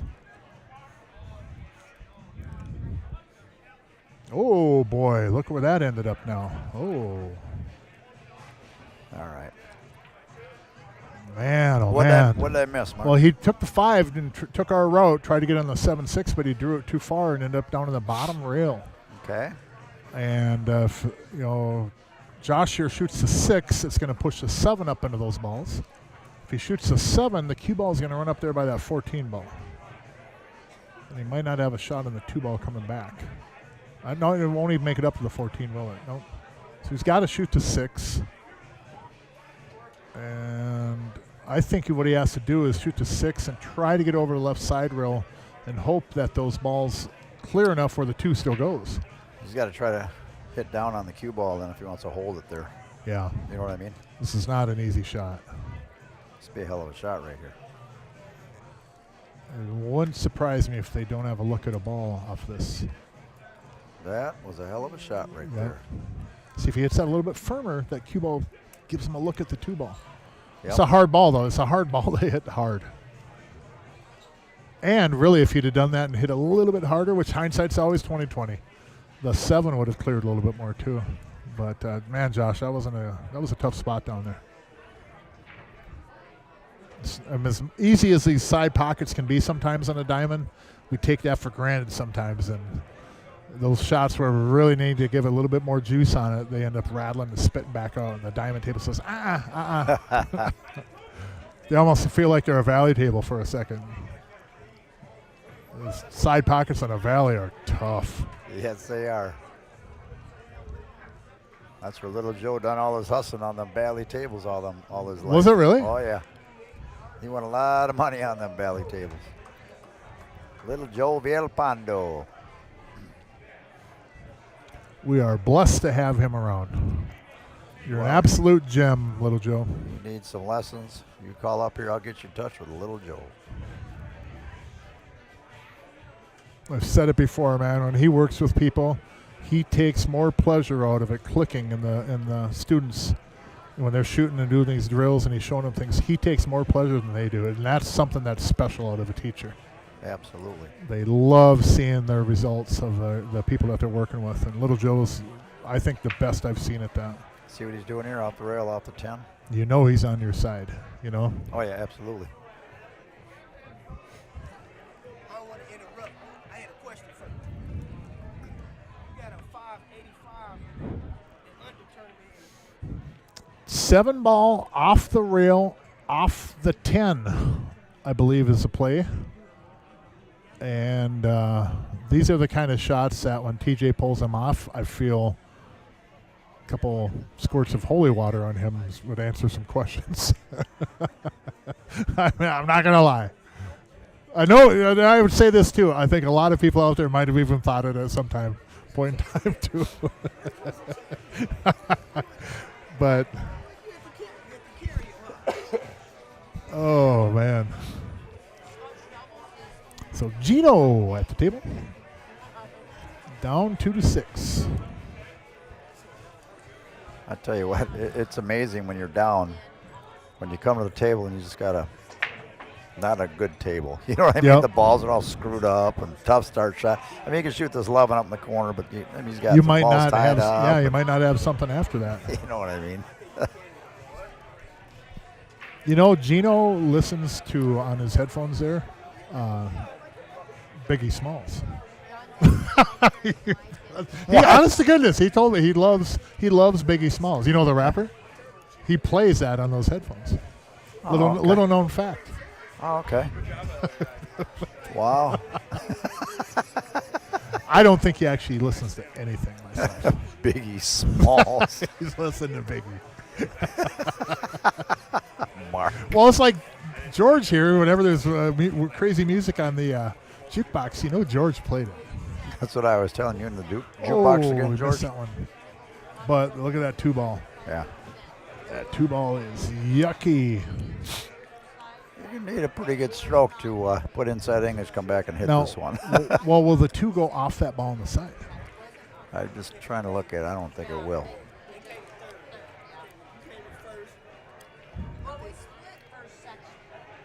Got to hit this one perfect. You got to hit inside English off that top rail and come back down. And they've got to get something to where they can get on that 8 ball, too. Yeah. Otherwise, it's all for naught. 100%. But I'll take it anyway. I don't know. I might leave TJ. If that ball could go off that 12, I think I leave him that and don't try to break this out.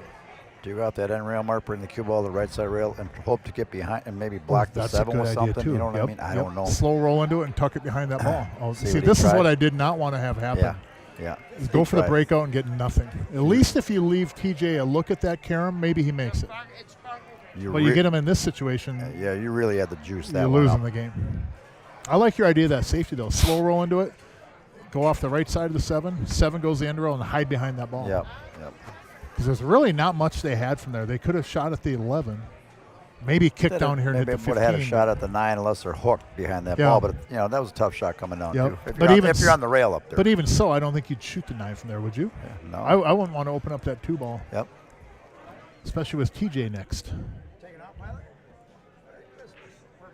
Hey, Rainy Lake Charters, always appreciate you. Thank you.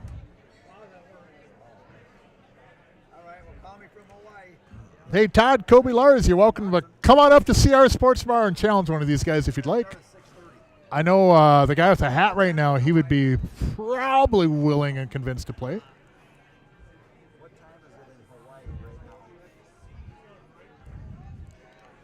So he's going to kick 2 off the 9, off the 14, into the upper left corner pocket.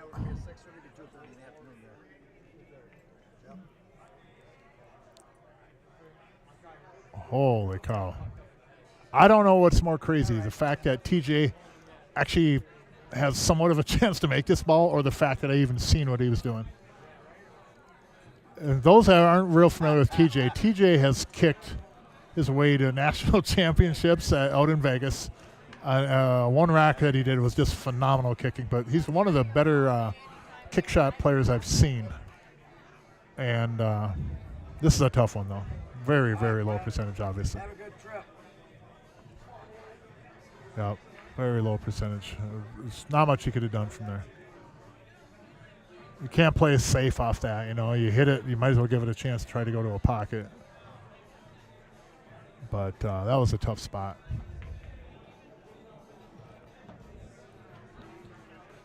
So down 2-6, Gino at the table. Looks like he's having a hard time figuring this one out. I like starting up on those 2 balls up table and then work your way back down. Everything goes down here, and that way I don't have to go back up table.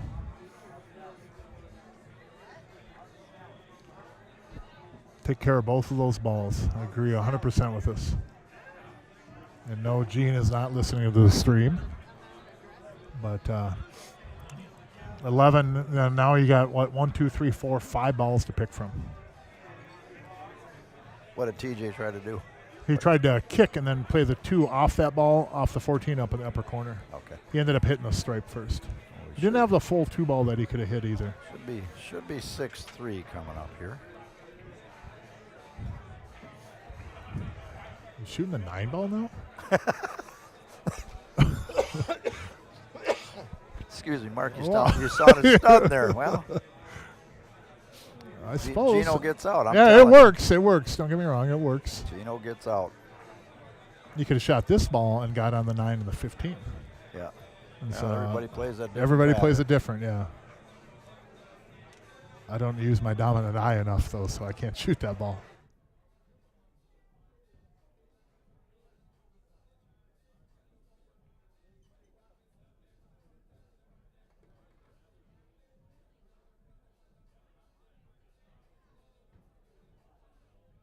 Let's rewind to what we Okay, here just we go. did. Let's see what happens. Sigmund Freud Nice had shot. entered the chat. Perfect shot right there by Gene. Yeah, good speed on that one, too. Roll forward, get on the 8. Gino can still play, ladies and 36. gentlemen. He plays some strong pool. Has a couple hiccups here and there compared to years back, but man, as the number of years he's played, you got to expect it once in a while, but man, he plays. All right. 6-3. Going to 11, everybody.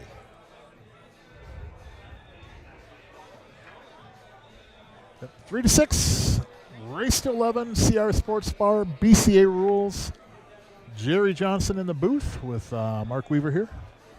Mr. Fridays, Mark Weaver. the final will be next Friday. Winner of this match. 6:30.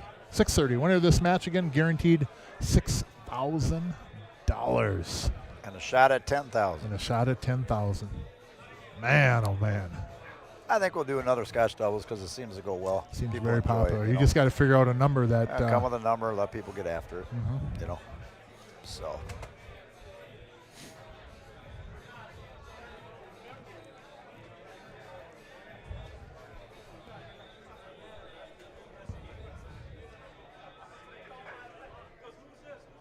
See, Gino's racking for Vince. Vince on the second ball break.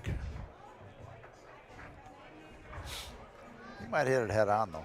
I mean, he might hit the head ball. Yeah, I think he's been I don't know doing. if I he's- think he's been hitting the second. Has he? Okay. Yeah.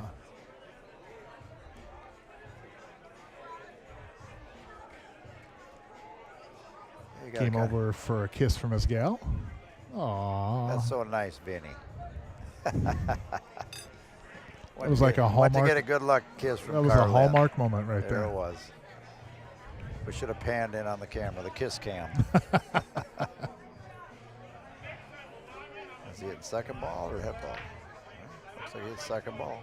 Made that wing ball. Made a ball, fired it in. 7-1 is trouble. The 10 ball goes right now, and every stripe goes. Yeah, I like the stripes. All for over sure. stripes. I don't think he wants to be on the other side of the line for the 10 to roll down for the 11 though. Yep. I think if you take the 10, draw back to the rail, and then take the 13 in the upper left corner. The 8 ball is in kind of a weird spot though. I see Dan Key played in the tournament tonight after they played his match. I think Zach did too. Oh, did he really? Yep. Zach did not want me to stake him in the jackpot though. He politely declined. Told him I got a $1 bill right in my pocket here for you. Oh, you did play, yeah. I'll be darned.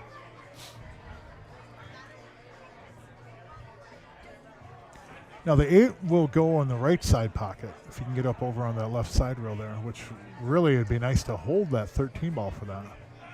Because that makes getting on the 8 really easy.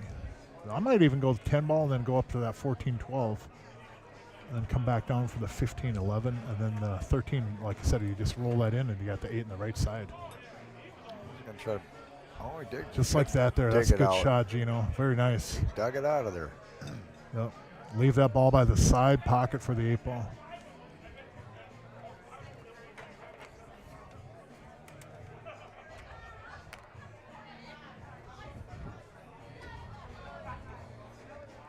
Look at that guy with the lights on his cowboy Yeah. hat there. You think he drives like that? Well, I hope not, because he's had some cocktails. I'd hope not, too. How distracting would that be going down the road? And the other guy over there looks like he owns a funeral home. He does look like it, don't he? He's got a suit on, a long jacket, yeah. No, this is not the finals. The No. finals will be next Friday at 6:30. Same YouTube channel, and if you hit the subscribe button, you'll be notified of that, I believe.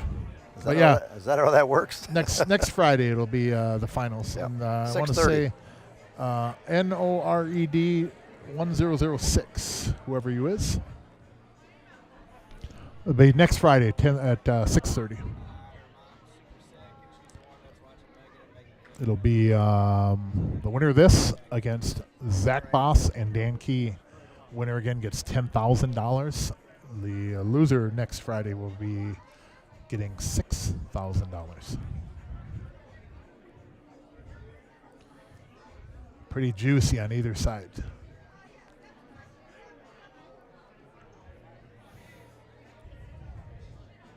And thank you for tuning in, NORAD. Appreciate it.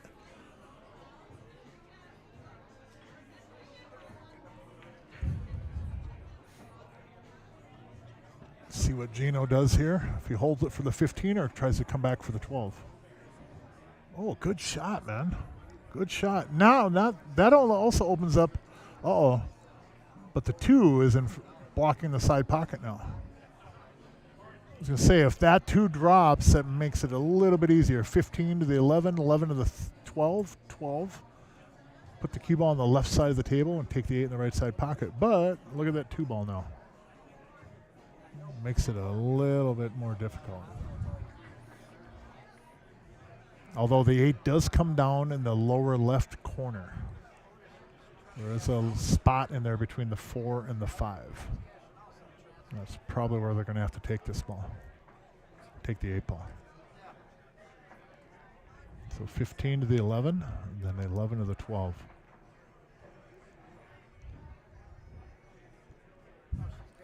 And I think Gene will go over to the side rail and then bring the cue ball back out in the middle of the table, instead of just drawing back just to the right of the 6th ball. I kind of believe that he'll run over the rail and then back up table. And the reason for that, if the 8 only will go down to the lower left corner, they want to get as good of an angle on that ball as possible to make it easy to get on the 8 ball for that cut, or that shot, I'm sorry.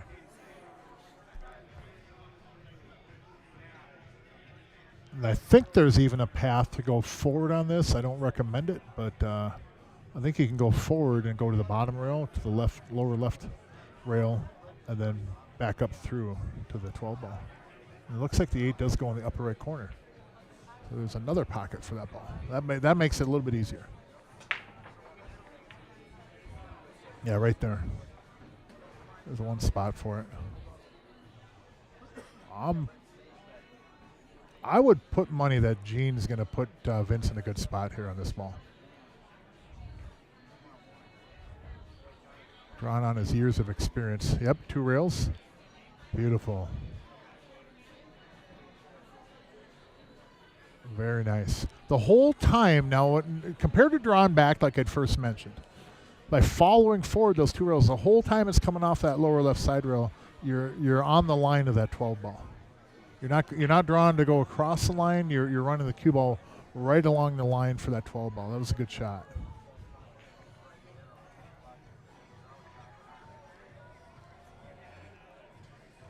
Gene himself is a very accomplished teacher of pool as well. People in the Twin Cities and the upper Midwest here are spoiled by the quality of instructors that they have available. It's the number of years of experience is, it's like off the charts. He can't make that in the left side. He's got to go in the left Yeah, he's got corner. to go down to the corner, yeah. Yeah.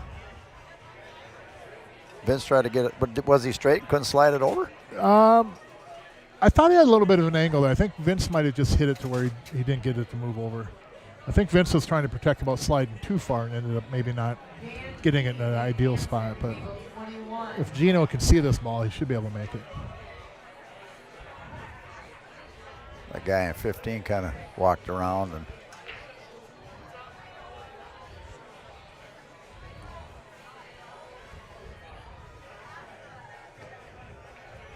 Good shot. nice shot. Wow. Yeah, that was a real good shot. 4-6, race to 11. Here we go. We got action. It's getting Watch. tight. We got the Frovik's towing replay right here. Gene Albright, ladies and gentlemen. Just think a little bit ago, this was going to 6-1. Josh and TJ had the opportunity to make it a 6-1 match. And Make it a what? Now they're at 4-6. What a change. Down 1-6 with your opponent breaking compared to now at 4-6 and you're breaking. You got to like where you're at. Yeah, you're down 2 games, but you really got to like where you're at right now. Meanwhile, TJ is watching the hockey game on the TV. He's looking up, And yeah. Josh is watching the hockey game too. Okay. I suppose when when your opponent's just running out, you know. Yeah, watching the Wild game. Watching the Wild game. Let me know when I'm up. Yeah, let me know what's my shot. And Vince will be on the second ball again. That feels great, by the way. You coming back for more? Okay. Yeah, my lighter's behind you. Make that wing ball again. Nope. Got that wing ball, though. Oh, watch cue ball. Ooh. Very nice. Fortunate, but Boy. I don't think, can he twist that forehand? Solids are definitely a little more open. Yeah, they are. I think he can make that 4. The cue ball would run right at that 8 ball.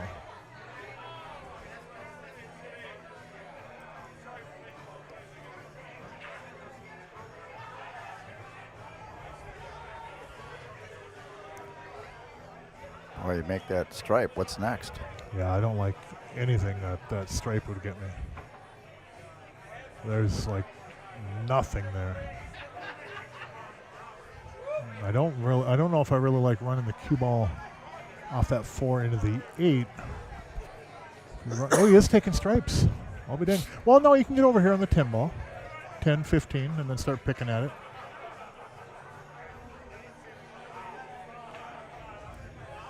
Let's just scratch. Oh, boy. Oh. Man, oh, man. Boy, they were both leaning. Vince got up. Gene was leaning. That's brutal. Man, oh, man, oh, man.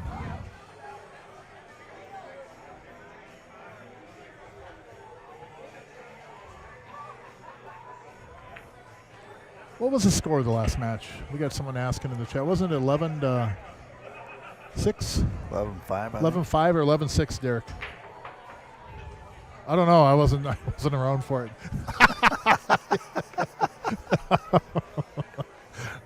Derek, I don't remember what. I apologize. We don't. I think it was 11-5. I think it was 11-5. Yeah. Partway through that match, much to my excuse, which isn't kind of a lame cop out, I was concentrating more on a piece of cheesecake to fix my bad back, Derek. So I wasn't really tuned into the entire match, but I think it was 11-5 now.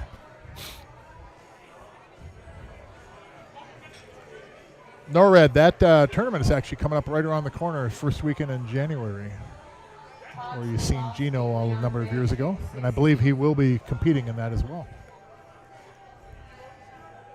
Matt Kreiger, Jim Coffey, table 13. TJ's opting for the stripes, huh? Yeah, TJ, I'm sure, is looking to put a halt to this run by Vince and Gene, picking up a few games here. All right, nudged that one out nicely. I think I almost take the 9 here and just kind of gently come back into the 8 ball and get a little bit better angle on that 14 and then pick off the rest of those.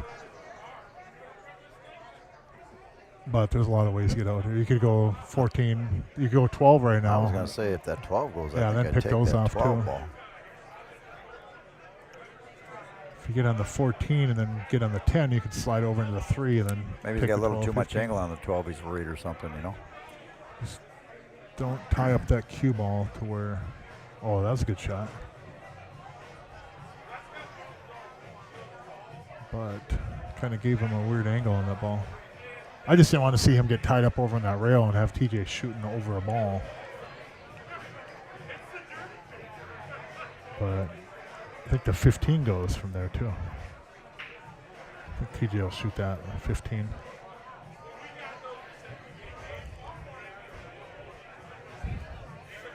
Just going to draw back into the rub off the 12 and get on the 10.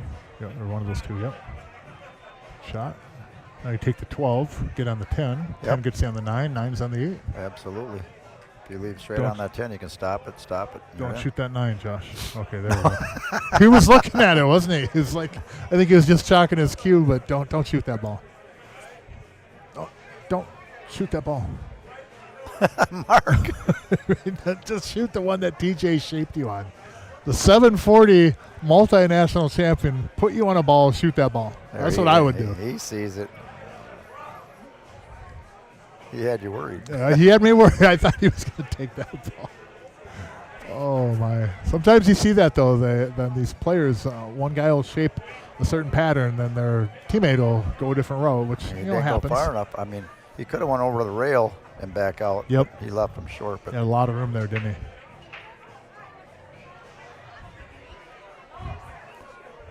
I like that kind of shape too, and you see the pros do it. You see TJ, you see Rob Madsen do it all the time, where you instead of holding the ball, you go into the rail and bring it back. Yep. You have such a big window when you do that compared to just trying to hold the cue ball.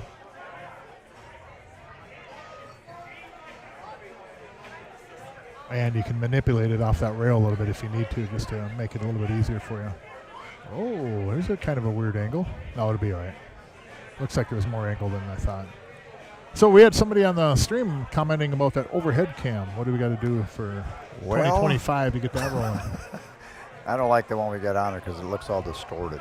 The balls look kind of weird, Yes, don't they? Yeah, they look yes. like an egg sometimes. So I don't know what I need to do with that. Was it that, or was it picking up sound too much or something? No? Okay. Yeah, nice shot. Good shot, Josh. Great shot right there. Yeah, so I noticed that too. It looks like they're The table's bigger. kind of elongated, you know. And Yep. Yeah. All right, they got a shot to go up 7-4 and breaking here.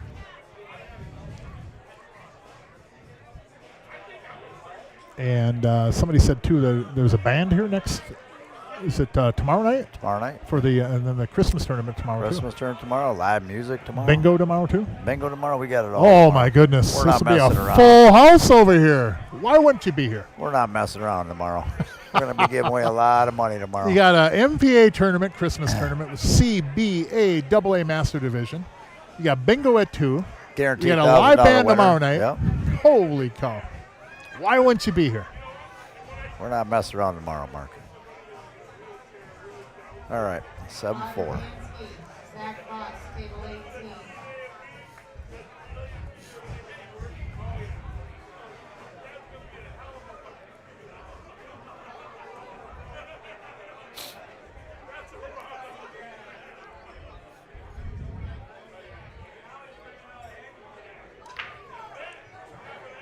Pretty solid. Well, Dan, my thoughts on that is exactly what you put in the question, that the second ball break is typically more conducive to having clusters. And if you hit a break in that where you miss-hit it, you really likely have a kind of a mess of a table. That kind of second ball break, you hit it really good and pocket a ball, you're probably looking at a really good spread. But if you don't pocket a ball and don't hit them well, more often in a second ball break, you're making it so much harder for your opponent to run out on you. And if you go head ball break, you bring in the risk of scratching more, you bring in the risk of popping off the table. And often for me and for other players, even Rob Matson did this when they were playing their doubles match. Him and Jared Bailey went to the second ball because they didn't want to dry break and then have their opponent run out on them. So they went to second ball, which would lead to possibly a little bit more tougher tables for them. Yep. Look at this. He breaks them. Ball's in the center of the table, and he don't have a good shot. Yeah, he doesn't have any good shots. That's crazy. But that's my answer on that, Dan, and that's a good question. To me, that's a big difference between the head and the second ball.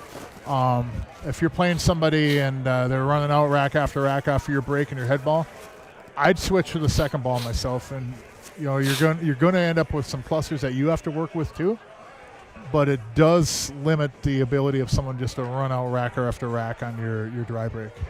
Or if you scratch and give them ball in hand. Especially in this format, too, with BCA rules compared to where you get the cue ball behind the kitchen, I feel that second ball break will slow down your opponent more. Now, for back in the days I used to hit second ball a ton more. And what I found out, and a few people that play pool regularly had agreed with me on this, and one had brought this up, was that you get in a habit and see things in a second ball break where you recognize clusters and breakouts that people that don't play with the second ball aren't going to be as familiar with, and it gives you a little bit of an edge. Because you get used to what did have a shot. You get used to kind of what works and what doesn't work. There's no golden rule on that, but that's my thoughts on that. That 8 ball is going to have to be moved, Mark. Yep. I think they'll plan on running off the 14 ball into the 4 ball. I think the 8 actually, if they get on the 14 on the stop shot up there, I think that actually goes in the left side pocket. Oh. FCC on line 1 for Jerry Johnson. FCC. Hey, wait. Joe Rogan has a podcast on YouTube, right? Have you heard what they say on Joe Rogan? Yeah. Well, he's on a podcast, so we're on YouTube. Oh, okay. Well. Oh, Vinny, I understand, though. It's right. easy to get frustrated from time to time. Does that 2 go up there? Looks like it might go in that upper right corner. Boy, this is a tough one for solids, too, ain't it?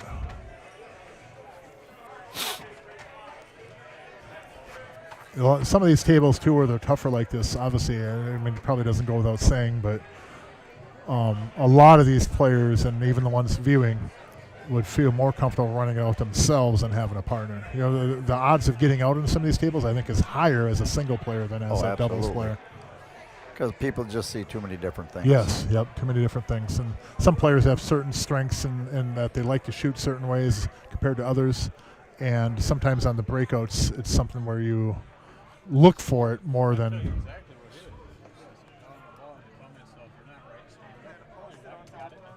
Yeah, you're welcome, my friend. I hope that answered it well enough for you. And again, that's my thoughts. It's not a golden rule, but one thing I do know for sure, and I've heard this on other streams and also from people that play better than me, that second ball is more likely to leave some clusters and slow down your opponent if you don't make balls. The thing that I would recommend working on the second ball break is making the wing ball opposite of where you're breaking. That ball will go on a somewhat regular basis if you figure out how to hit that second ball. I used to do that, I don't want to talk about it on me, but when I used to do the second ball break, I apologize everybody, but I had it down for a while where I was making that wing ball pretty consistently. And I went away from that second ball, and now I can't figure it out again. So those are the troubles I deal with.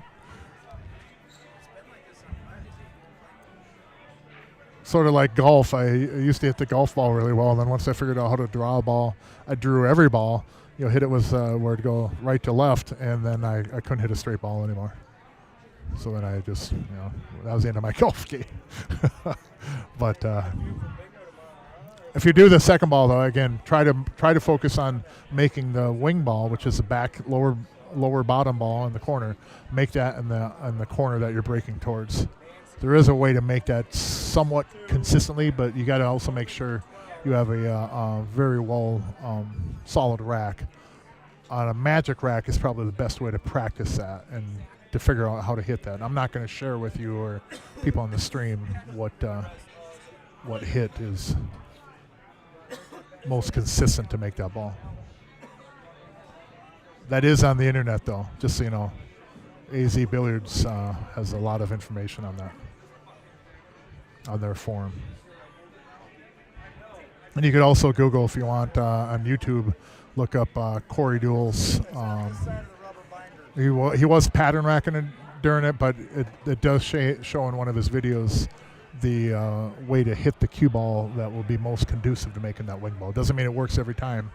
You have variables like the cloth, the racks, etc., but it'll point you in the right direction.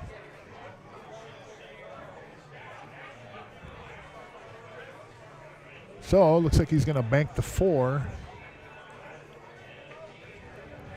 pass the 6 into the side pocket, and if he does do that, Josh is going to like his position on the 2 ball.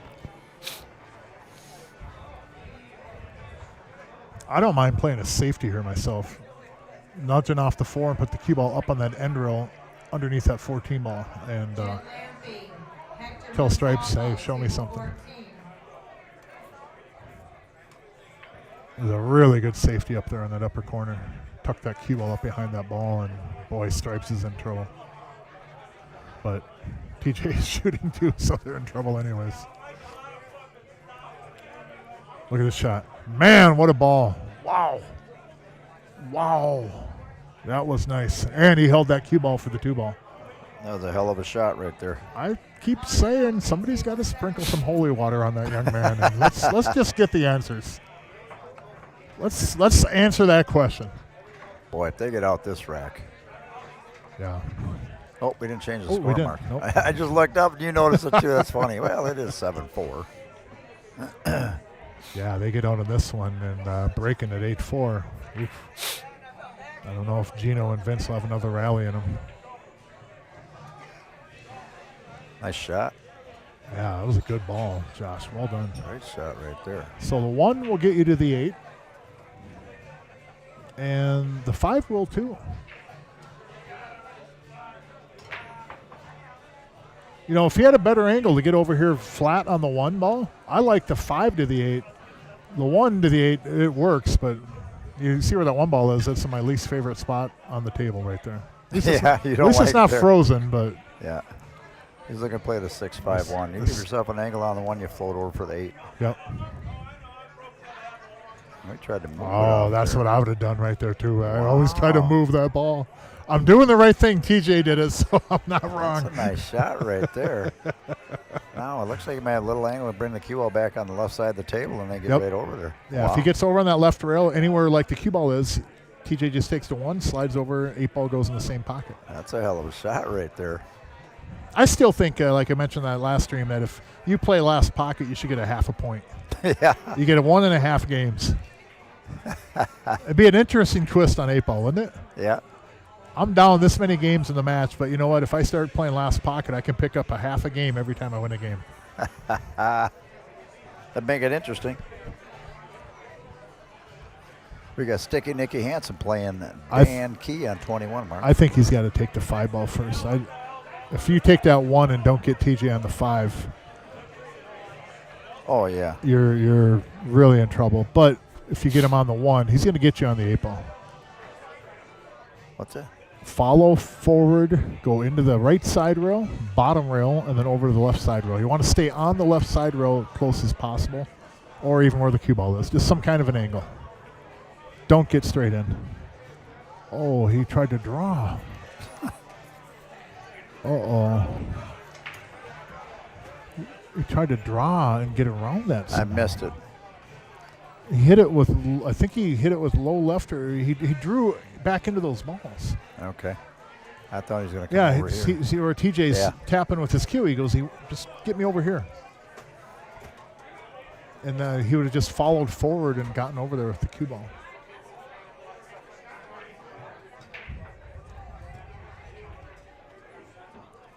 Ten balls in the way.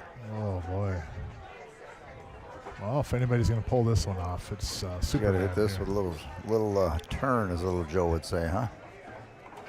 You think if Roberto Gomez seen a few of TJ's matches more, that he might hand him the Superman nickname? I mean, TJ does some very, very incredible things. It is phenomenal This watching would be him play. sickening if he even came close to making this one. He's got to pinch it off the rail, I believe. Oh, man, Wow, he did that pretty was not good, a bad effort at all. Wow. Yeah, that Josh played that ball wrong. And, you can't fault the guy for trying to get there his way. Yeah. But like Everybody TJ's telling him right now, if you just got over that left side rail, I'm going to get you on the 8. That's one thing that you got to remember too, is that when you're playing with somebody, especially of TJ's caliber, you don't have to get perfect on a ball. And a lot of times the lower-rated player in these matches tries to get too good on the ball, where the high-rated player doesn't really need it to be perfect. He just needs to see the ball. I'd like to know what Gene's doing here. I don't know when he does it. I got to ask him. Zach explained it, and it lost me too. It's something with measuring how much of the ball you have to hit or something. I don't know. Yeah, Princess, is that 67? My eyes are so bad. I'm trying to read. Is it 67 or 87? Yeah, we picked up on that. Thank you, though. We appreciate it. Thanks for tuning in, too. Make sure you hit that subscribe button if you have not. How many you got on there? 236. Okay. So the only thing they got to work through here is a 9 and 12.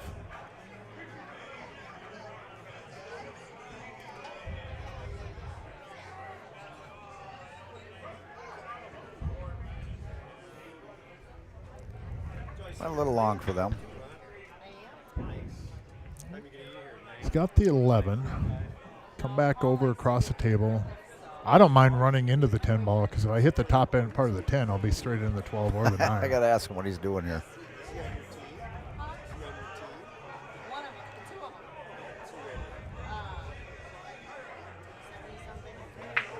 He does that quite a bit. Yeah, though. he does Gino it a lot. There's something about determining how much of the ball he has to hit. Tell you what, Oh, good shot, great Gino. shot right there. Sure works for Gene. I can tell you Man, that. that was nice. That was a great shot right there. But he didn't ask me, and I understand why he didn't ask me. Just because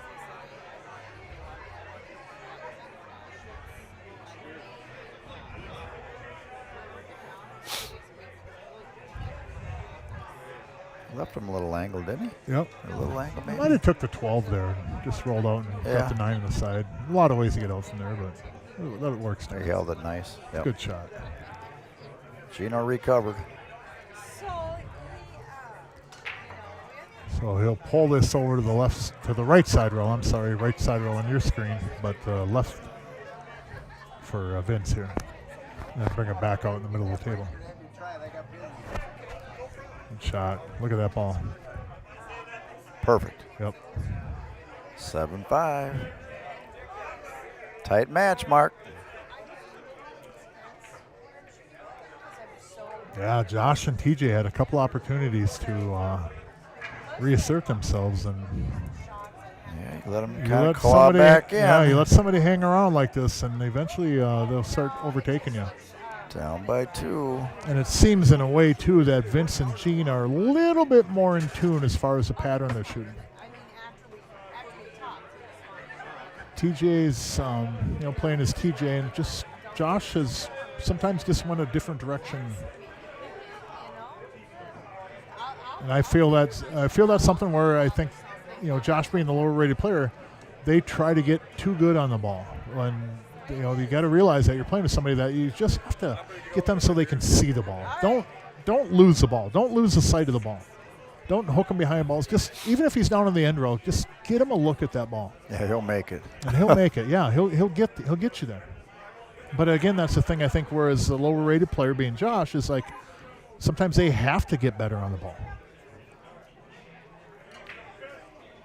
And that's where you get into trouble, just trying to get too good on the ball rather than just get a look at the ball. Don't take it away from yourself. Like the solids here, Mark, obviously. You can finagle at 1-3 for sure. You can make 3 in the bottom left. Yep, 3 goes, off. right? Yep. Then you can move the 1 off that or shape it off it if you get a good angle, I guess. But, yeah, I like solids a lot here. I like them being at 6-7, too. I think they're going to run this one out. It's got to come with the first shot.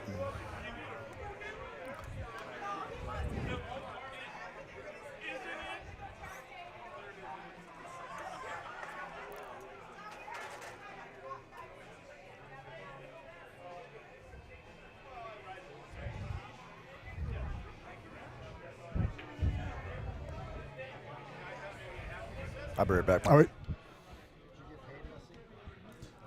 Gene Albright at the table. 5-7. Race to 11. Taking the 6 ball. We had the M8 deal. We had the M8. We had that M8 tournament. Right. Good shot, Gino. Got in nowhere land. Can you see that 3 ball? No. Vince is going to have to really shoot the 1-3 combo, or you know what I like doing here? I like kicking at that 2 ball. Yeah. Softly, though. I don't really want to make it. I just want to hit it and put the cue ball up there behind the 7 ball somewhere.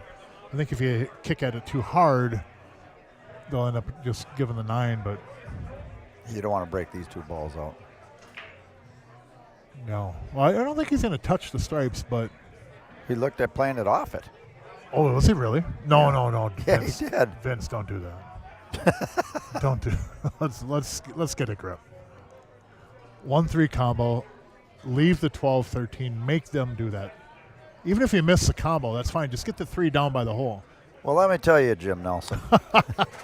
I get a text that says, "Where can a guy get a pizza?" Oh my goodness, Postman. We happen to have a Carboni's pizza here at CRs Sportsbar.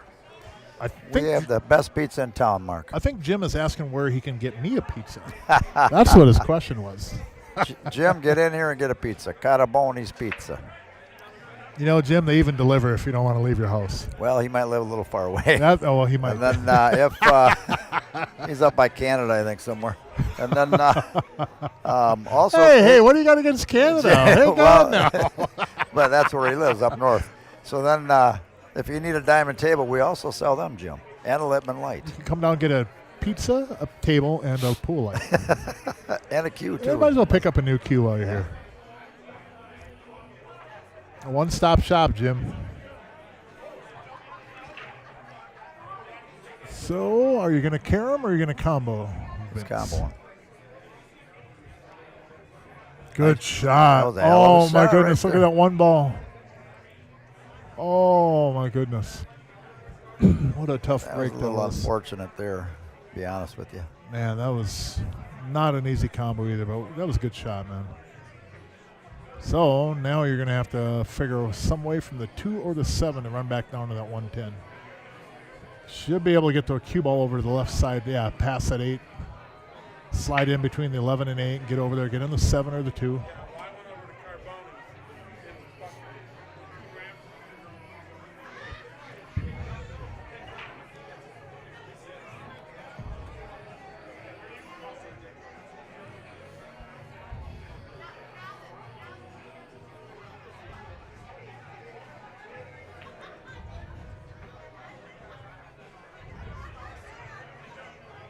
What has Gino got up his sleeve here?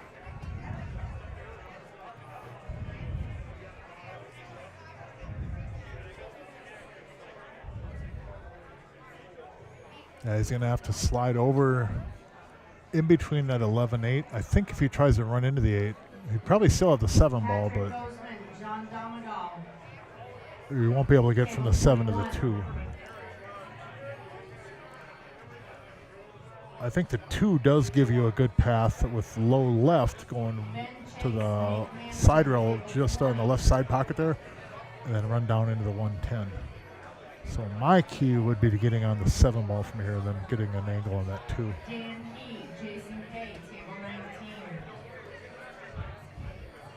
Although the 7 does give you a shot at it for shooting in the upper right corner, slide the cue ball down right where see where the 4 ball is now? Right on that path with some right English down to the bottom rail, spin into the 10-1. Problem with that is they'll want to move over by that 12-13. It's very interesting how they figure this one out. I like that right there, 7 to the 2. And I like the 2 rails, cue ball into the 110.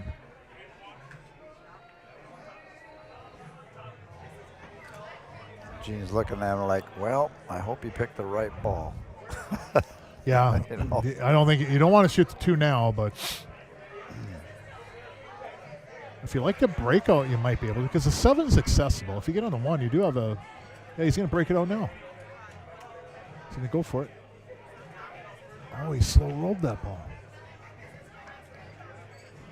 Oh, well. Jim says curbside pickup on the table and light. Well, you bring a trailer. Bring a trailer and bring some cash, Jim. Yeah, and some bodies. Some 900 bodies. pounds. What's Gino do here?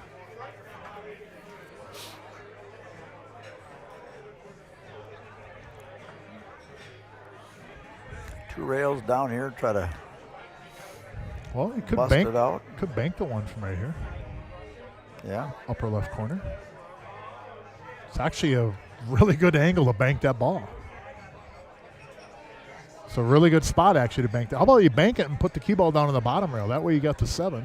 Well, he's going to go for the breakout. Good shot. Look at this ball. Oh, Oh, my goodness. He should be able to back cut this, but man, that was so close to being absolutely perfect. If he nudges that 1 just a little bit. Yep. Or catches a 10 just a little bit less Yep. full. Man, that was a great a shot, hell of a Gino. shot.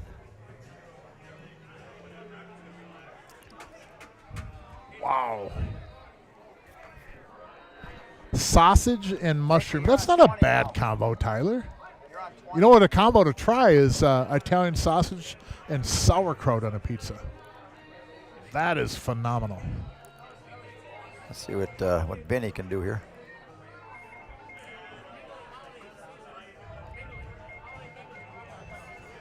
Hey, Nick, we're doing a stream here.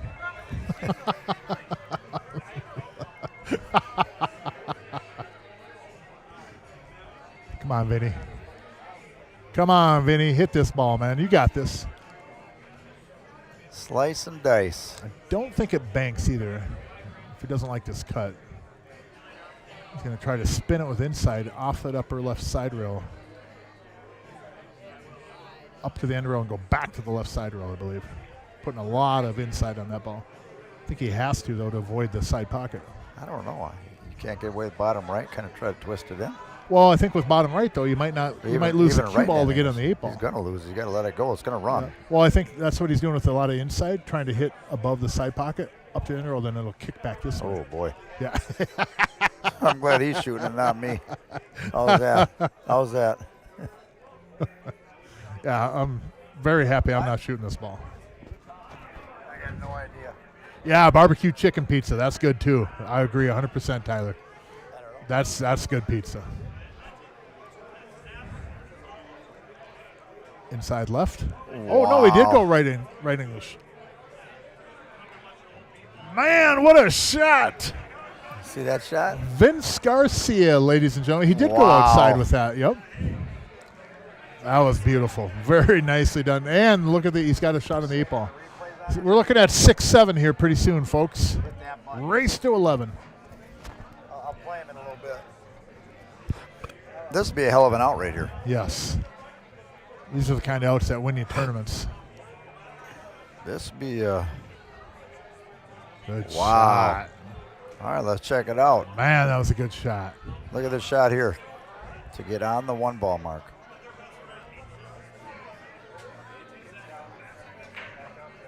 Wow. Let's look at this shot here to get on the 8 ball. Watch this. Chris Frovics. Man. Replay cam right here. Hit that Wow. ball good, dude. That is very well done, Vinny. You too, Gino. That was a heck of an out. Nice out, boys.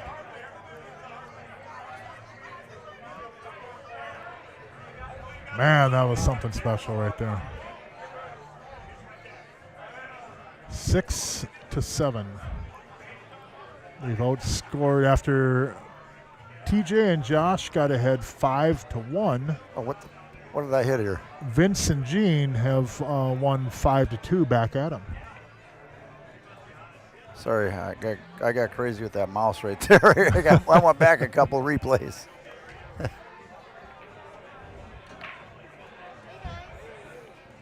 Got a ball. And, oh boy, look at this. Gino's feeling it now. Look at him. I've played him where he's had that look, and I tell you what, it doesn't always bode well for me. Ooh. Got that 13. Is that 13 on, or is that 12 ball on the left side rail? That's your That's the your 13. favorite spot. Yeah, that's a horrible spot for a pool ball. for a pool ball. Hey, I mean, look at it. Does that 3 go in the bottom left? Look at that spot for that ball. It's just terrible. On trend, 4A shoe, table 13. Peyton Holmes, Jim Coffey, table 17.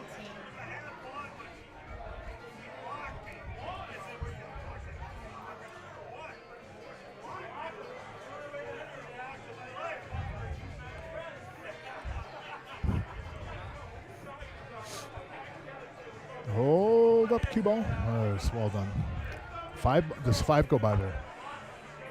Yeah, it does. 5's got a pocket. The 3 goes by there too.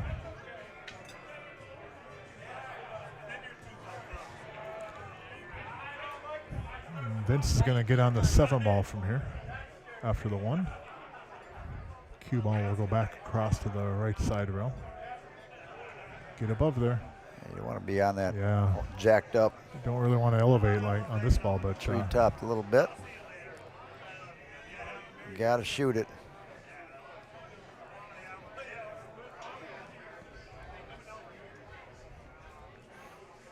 Well, he's analyzed the situation.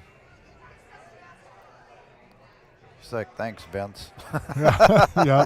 How about taking the 4 here and just running the cue ball into the 3 gently?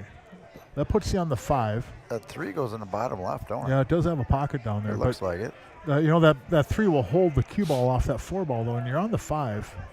Then you might get a little bit better look on the 7. Or it goes 6, 4, 3, 5, 7. I don't disagree with Gene if he doesn't shoot the 7 right here. Just because of the fact that you're elevated over that 11 ball.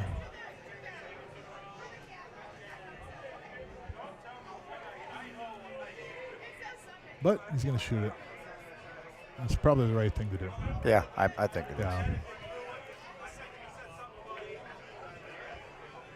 Yeah. Good thing is, it looks like he has a real stable bridge for this shot. Yeah, nicely Nice done, shot. Gino. Oh, ooh.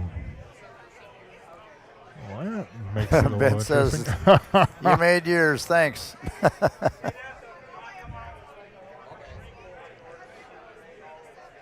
So there is, again, MPA Christmas tournament here tomorrow. CBA Masters and AA Division. Plenty of room for sign-up still. What time is the doors open on that? 9? 8 o'clock. 8 tomorrow. o'clock? Okay. Start time at 10? 10 o'clock, Yep. correct.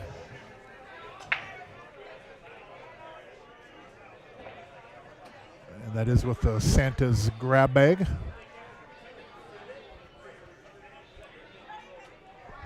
Everybody wins a prize.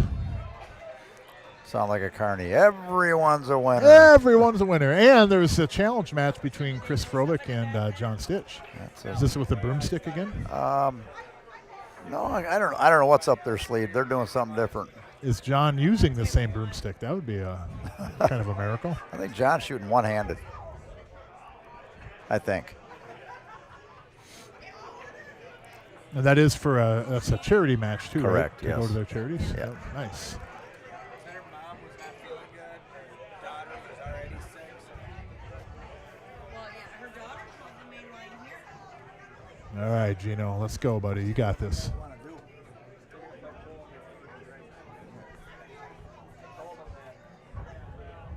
You're gonna have to roll the 5 in. Keep the cue ball for the 4 in the corner or in the side pocket. I would say it's better to shape it up in the corner. You have a little bit more room for the cue ball, but looks like you have a natural path to get to the side. And Gino's looking at the corner, which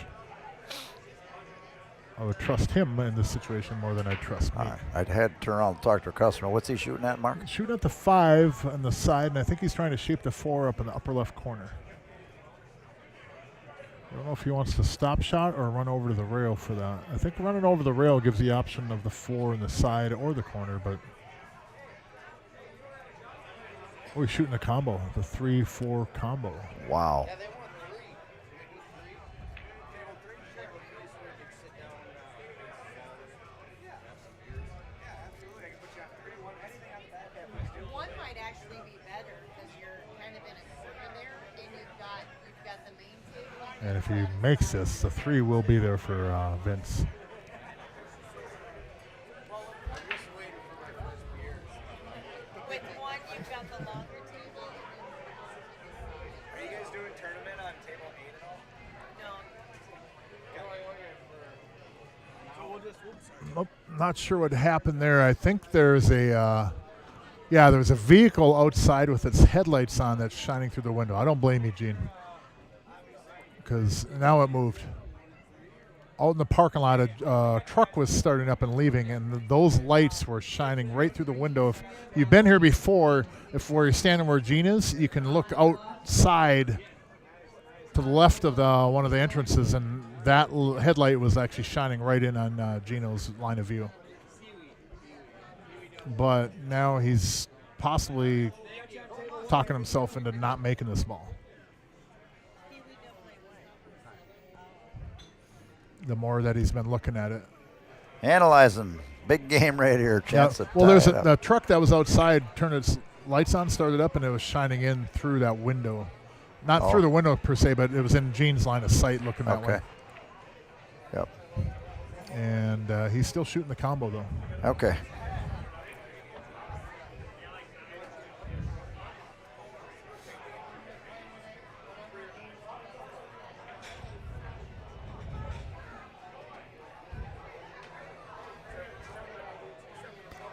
"25 players tonight," Jim Nelson. He asked how many players. Man, what a Wow. shot. Gino Man, he hit that one good.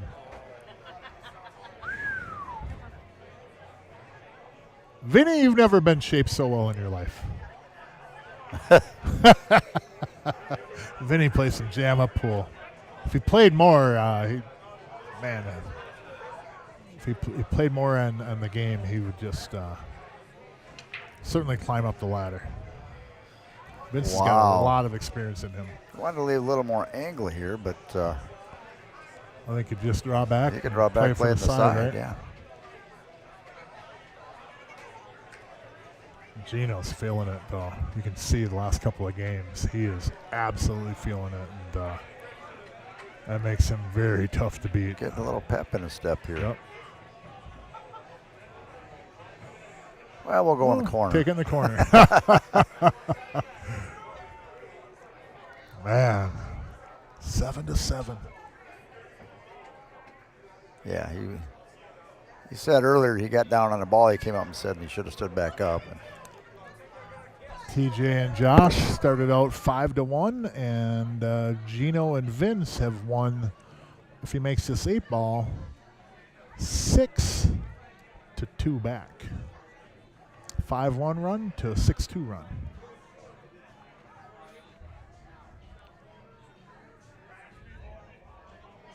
Man, oh man, what a match. Thank you again, everybody, for tuning in. We appreciate every one of you. If you have not hit that subscribe button, please do on your app or on your browser. And also thumbs up, thumbs down. Uh-oh. Uh-oh. Oh, my God. Whoa. What did we just see? What just happened here? You're straight in on the ball in the corner. What happened to cue ball? What happened? He back cut it in the side and floated the cue ball right down in the lower right corner pocket. Oh. If you're gonna go in the side, draw over to the side rail, and hold that ball.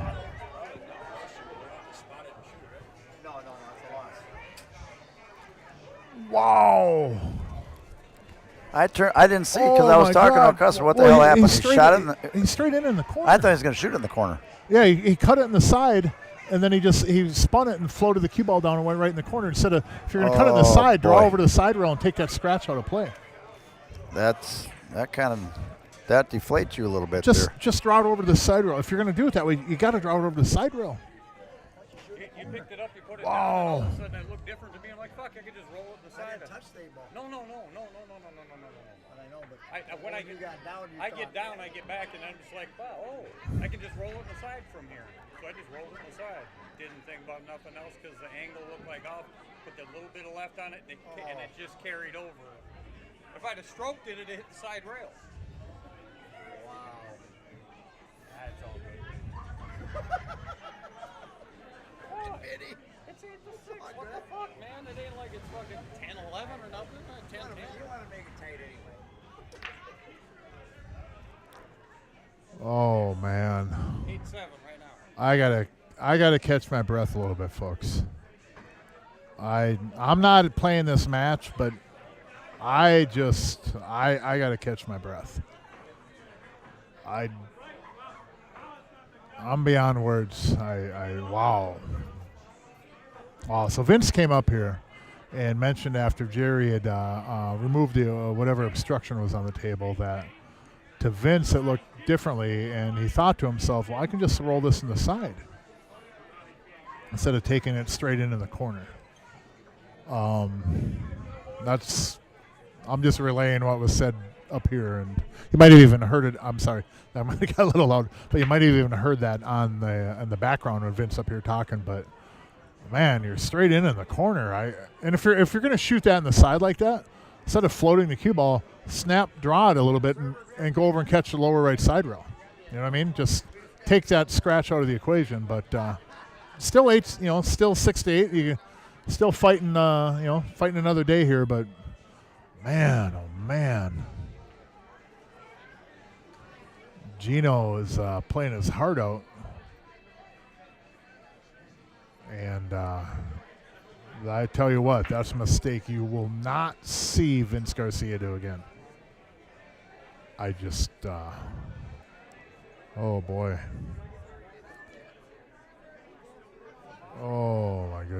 You know what, Minnesota Nice, with all due respect to Vince Garcia, that replay should be scrubbed from the internet.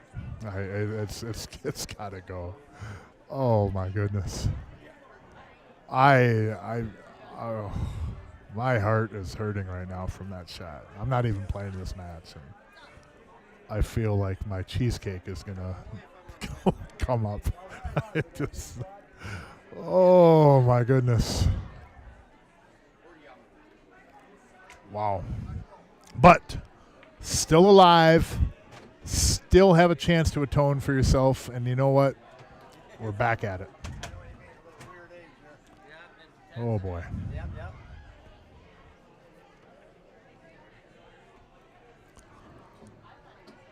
Down 6-8 now.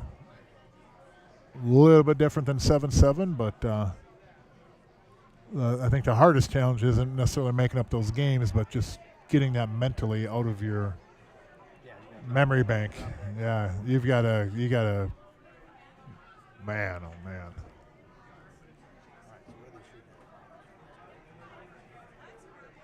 They're on solids. I don't know if I've seen Vince hit a ball that bad before. Wow. The only thing that reminds me of like Buddy Hall back in the day when he supposedly that dump match, or they rumored that he dumped it. Remember that one in Vegas years ago? Yeah. And I know someone else in town that was playing for an 8-ball championship that drew a ball into the side pocket too. I'm not going to say his name, but he's right down the street. I'm not going to mention any names, but he's right down the street over in Columbia Heights. Yes, that would be the one. That had to have hurt too. Oh, but you're still alive, you know. It's only 6-8. Oh no, Chino! Now the wheels might be coming off. But he tied up the 11. Yep, 10's tied up. 13's in a yucky spot. Not too bad, though. Oh, boy. Those are the shots that keep you up at night. You know,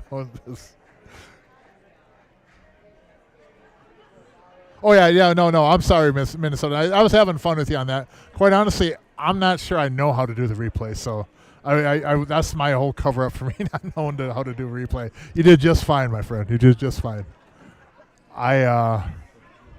Yep. Okay. Yeah, I'm sorry, Minnesota Nice. You were perfectly fine. Don't worry.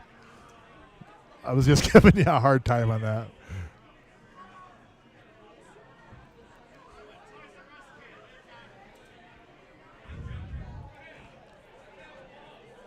It's all good, man. Sitting at just under 250 on the stream. We appreciate every one of you for tuning in. Thank you so much. Make sure you hit the subscribe button and the thumbs up. Next Friday again, 6:30 is the finals of this tournament. The winner of this will go on to play Zach Boss and Dan Key, victorious earlier this evening. And you're guaranteed $6,000 with a chance to win $10,000.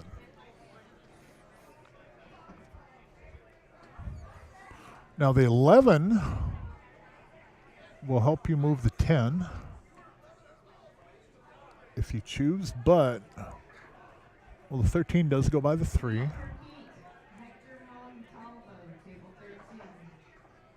And I don't know if they can even get on the 10, can they? Is there enough room up there? Yeah. If there is even, I don't know if you like shaping a ball off that, because the 2 will probably keep the cue ball close to that rail.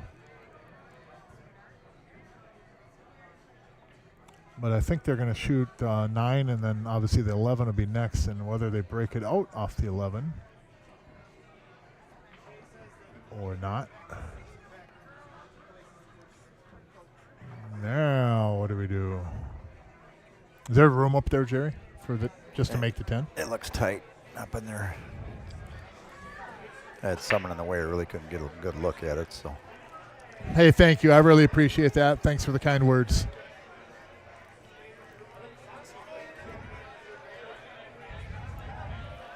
And I guess I gendered you. If you are a female, I do apologize. But Minnesota nice. Thank you again for the kind words.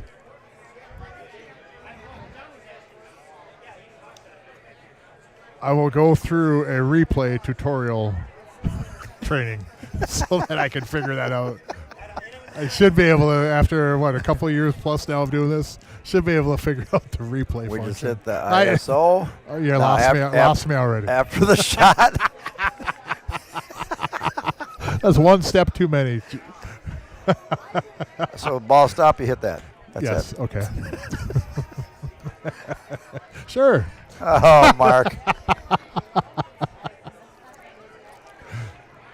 Just think though, Jerry, I got to work with this all the time. You only got to work with this for the few hours we're on the screen. I got a full-time job with dealing with this. Well. Here we go.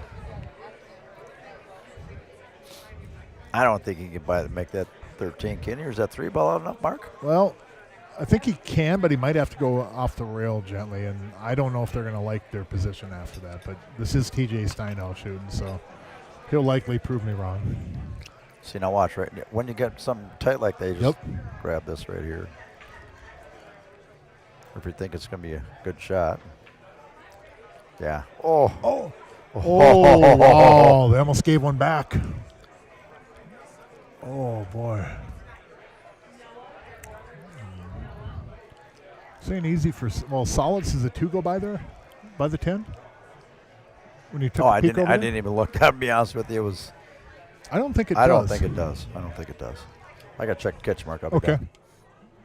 And I don't know if I like the starting shot on here. Obviously you're going to shoot to 7, but if you take the 7, here's an idea though. Take the 7, get over to the left side, which you end up on, but you want to be on the 5, so you back cut the 5 just a hair. You can shoot the 5 upper left corner, run up into the 2 ball, and open up that ball.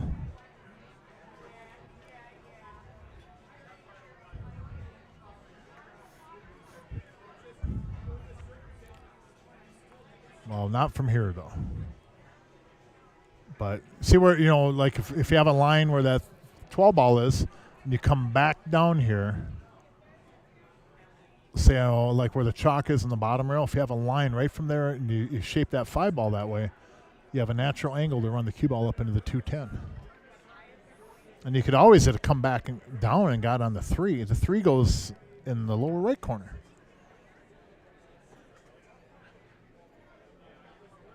Well, in fact, I don't know if it went in the corner before until Vince moved that stripe. Well, howdy. Is it just you, or are you and someone else? Baby Bear Brianna in the house. How you doing? Huh? Yeah. Are you going to do a special then?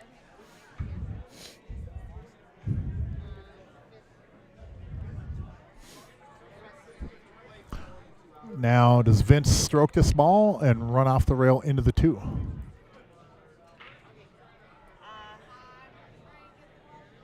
I don't know if he has enough of an angle. I don't know if I like that shot. But there is a line there to be able to go make the 5, go into the left side rail, and come across into the 2 ball. I don't have this shot. Well, maybe I do, but I don't hit it very often. And I think that's what Gino's looking at.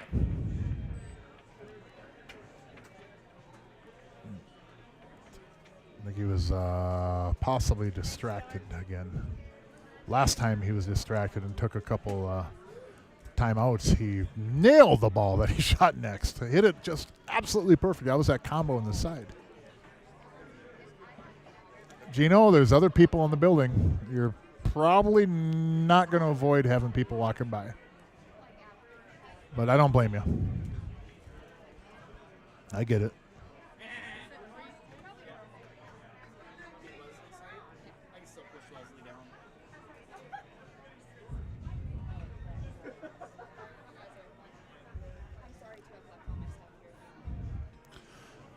6-8, race to 11.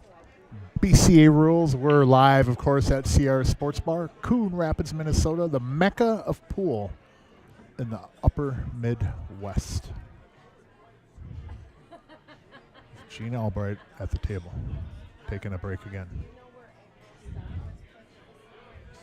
Hit it when you're comfortable, man. It's all good. A lot on the line. Oh, we did try to do that ball, and that didn't work out.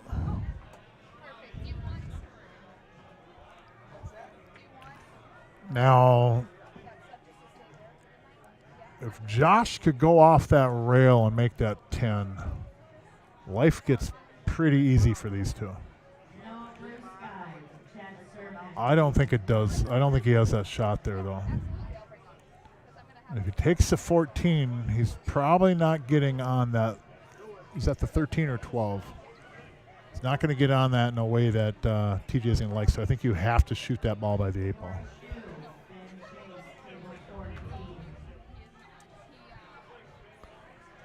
I don't really like a safety anywhere here. I don't think there is a. Oh, no. If that 2 doesn't go, here's a spot.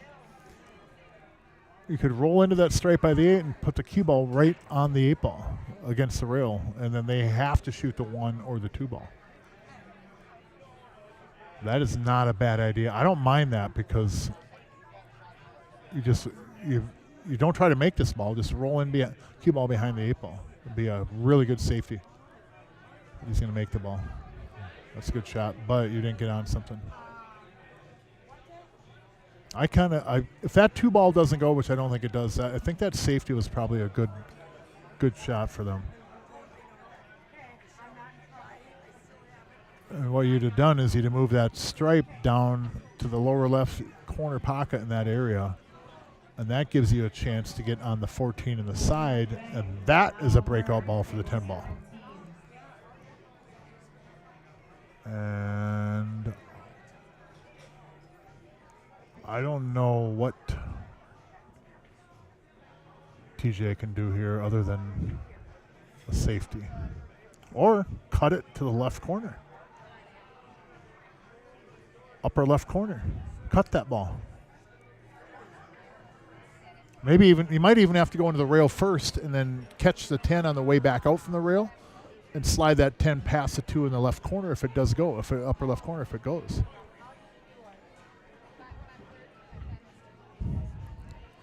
There is a path to get there too, TJ. You'd want to take the 14 lower right corner, inside left.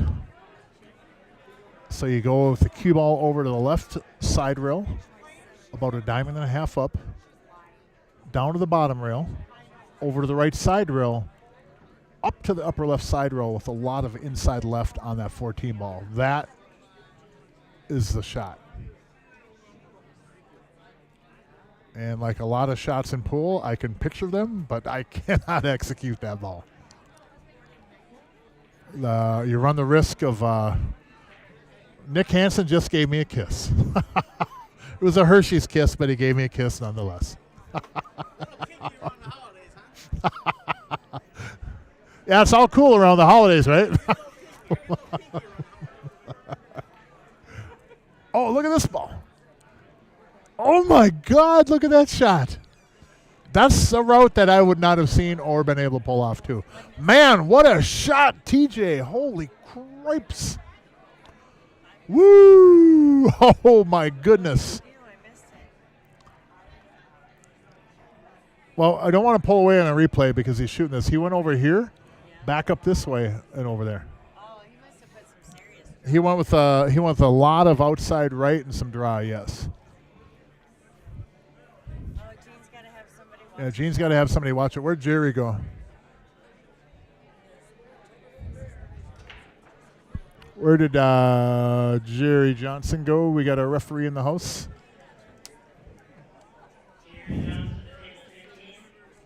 Thank you, JK. We'll get Jerry up there in this one. There's a lot on the line here. I've refereed before. I've refereed at Canterbury a handful of times, but In this situation here, I prefer to have Jerry take a look at it or one of these other players. I know JK's here. Dan Key's still here. Nick Hansen, for example. Zach Boss, but I don't know if it's fair to have an opponent, future opponent, watch this shot. But I may have to run over there and take a look at this for them.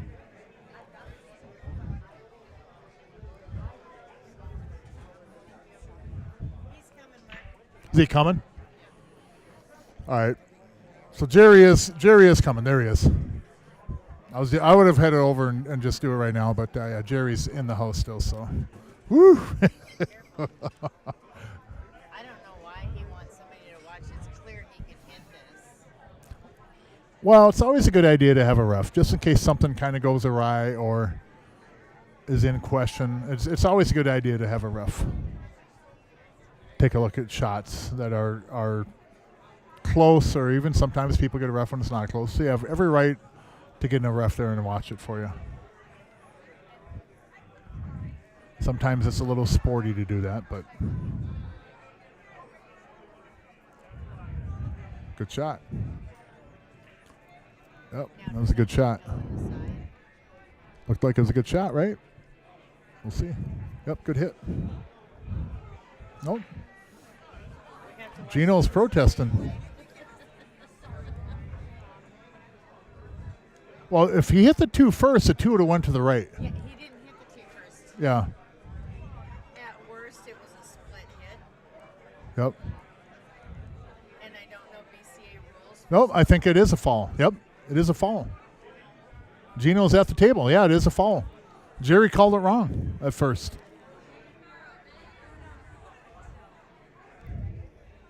I would have thought that the 2 ball would have went more to the right. Well, why didn't he take him ball in hand?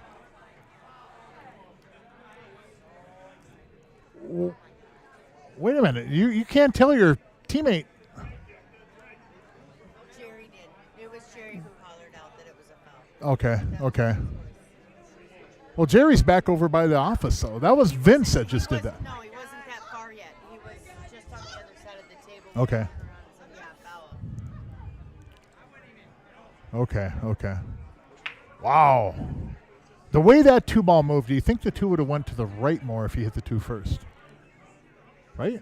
But video doesn't lie. Hit the 2 first, it's gonna go towards this rail, and it didn't. It came back here. Yeah. Well, what the 2 should have went either straight down or back a little bit. Is what it should have went this direction, and it came straight down. So, I mean, obviously it's moot now. The call was the call.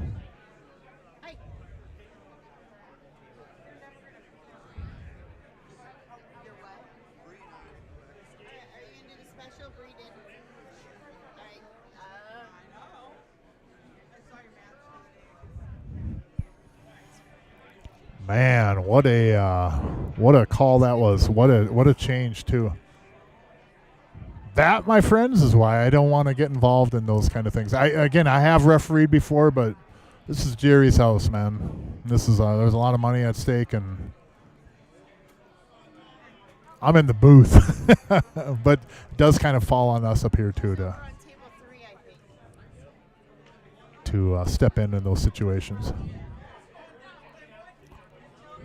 Man, oh man, oh man.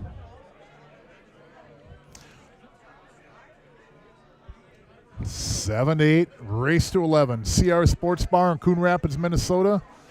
Woo, boy. Justin, unfortunately our overhead cam does not work. It's not active anyways. We don't have the ability to look at the overhead view. I do apologize. we have one. Yeah, there is one up there.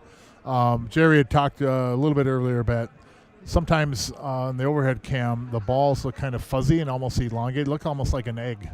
And then the table gets stretched a little bit too. He doesn't like the camera itself. I always thought it was something on the audio that they were picking up, that it was picking up too much background sounds. But it could be you. You are the reason, Leslie, yes. We were just being nice and not putting it on you, but yes, you are the reason. You're the reason for everything that we can blame is Leslie Nunes' fault. Here we go. Here we go. She goes. But we'll be back in a minute, folks. We're taking a quick break and take a look at our sponsors. Hey, thanks for tuning in, everybody. If you have not hit the subscribe button, please hit it, and we will be right back. Thanks for tuning in. Joe Thompson, Patrick Bozeman, table 16. Zach Boss, John Domagal, table 12.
You know, Princess 87 or 67, I'm sorry.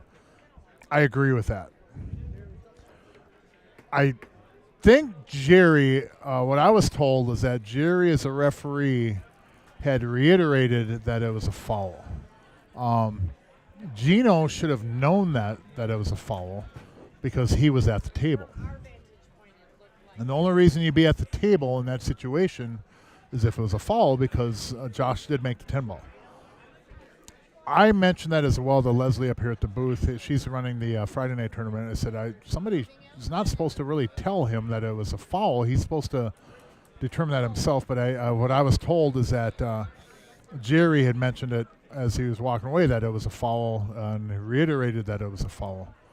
But I would agree with you, and I also agree that if Vince had been the one to remind Gene that would be a foul. But I may be wrong on that. I don't know. I don't think in a Scotch double situation that you can remind your partner or tell them that was a foul. I would agree with that part of it, yeah.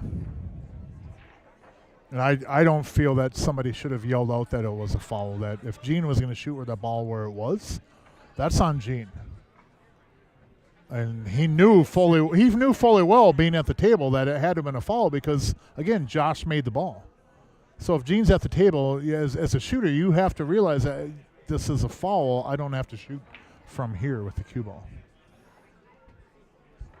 So a lot of, I don't know, I guess kind of a gray area how that all went down. But, again, what I was told is that Jerry had reiterated that it was a foul.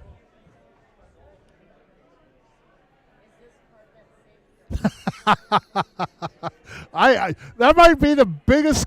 Well, not to apologize to people that don't like him, but chasing, that might be the biggest compliment I've ever had.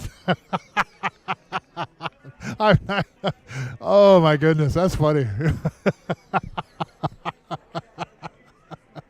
I'll take that. I'll take that as a compliment. I will. I'm a fan of Dana White. I know some people don't like him, but that's good stuff. I appreciate that. That's good stuff. Oh, I'm gonna laugh about that one for a while. That's good. And I again, thanks for tuning in. We appreciate it.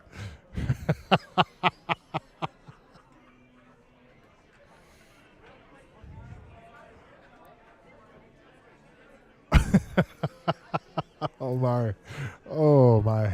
So we're again live at CRs Sportsbar. TJ Steinhaus at the table. His partner Josh Wallstrom, upper left corner of the screen. Upper right corner you have Gino and Vince Garcia. Race to 11. The winner of this is guaranteed $6,000 and a shot at $10,000 for the title. The earlier tonight started at 4, and Zach Boss and Dan Key punched their ticket to the finals. They're guaranteed $6K already, and they'll play next Friday, 6:30 p.m. We'll have our final match, race to 11. And if anybody had missed it, Jerry had determined that he will have another Scotch doubles event coming up next. I think we've ran these pretty consecutively, and they're popular for a lot of reasons. But we're going to have fun with another one. So 2025, we're going to have more of these. Keep an eye on Facebook for start times when the next event does take place. And for those, again, interested that are in the area, tomorrow there is an MPA Christmas tournament, and you have all the divisions, CBA, AA, Masters, etc. And doors open at 8 o'clock. There's room in all the levels of play. There's still room, so if you want to sign up, give us a call here at CRs or show up and join the tournament. Everybody gets a chance at the Christmas tournament to grab into Santa's bag, and they have various prizes in there, dollars amounts, etc. And everybody gets a T-shirt. It's a fun time. Then they do have also bingo here tomorrow at 2 o'clock, and then tomorrow night there will be a live band as well. So a lot of action, a lot of things going on here tomorrow at CRs, and it's pretty common every weekend up here. So.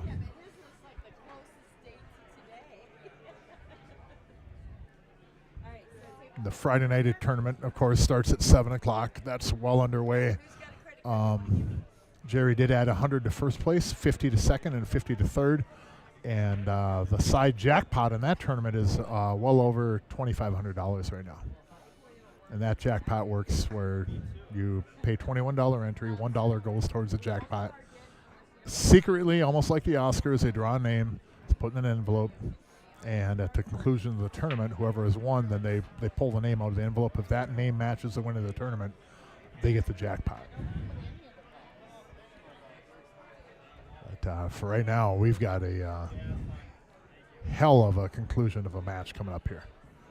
Race to 11. Josh Wallstrom at the table, his partner, TJ Steinhaus.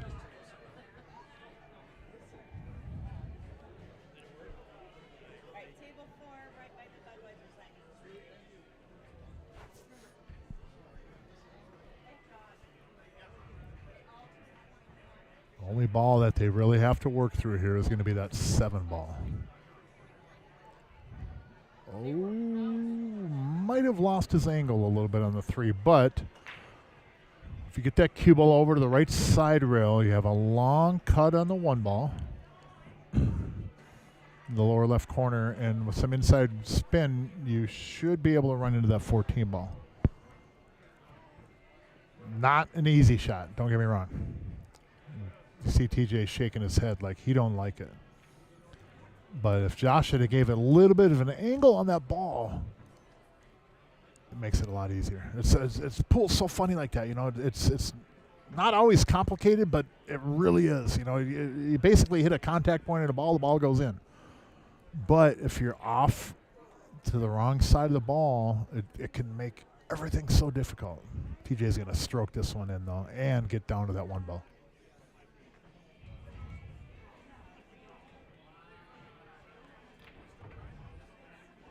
Look at this. Man, how did he hit that ball? Oh, my God. Oh, my goodness. Oh, my. And look at him sit down just all casual. Look at him up in the corner of the screen there as casual. He hit a shot so good. And he does. Oh, that cracks me up. Just sits down just like, oh, bored with it all. Oh, good shot, Josh. Well done. And you have an angle on the 7 ball. Man, did TJ hit that ball so good. Oh, my God. Oh, my goodness, he hit that ball so good. He avoided the stripes. About 99% of us humanoids would run into one of those stripes or something, you know. Oh, my goodness. Man, that was a shot. I've seen this guy play so many games, and I just keep getting amazed by what he does. It's phenomenal. We're having a band here tomorrow night? What an out. What an out, man. Wow. 9-7, race to 11. TJ Steinhaus and Josh Wallstrom.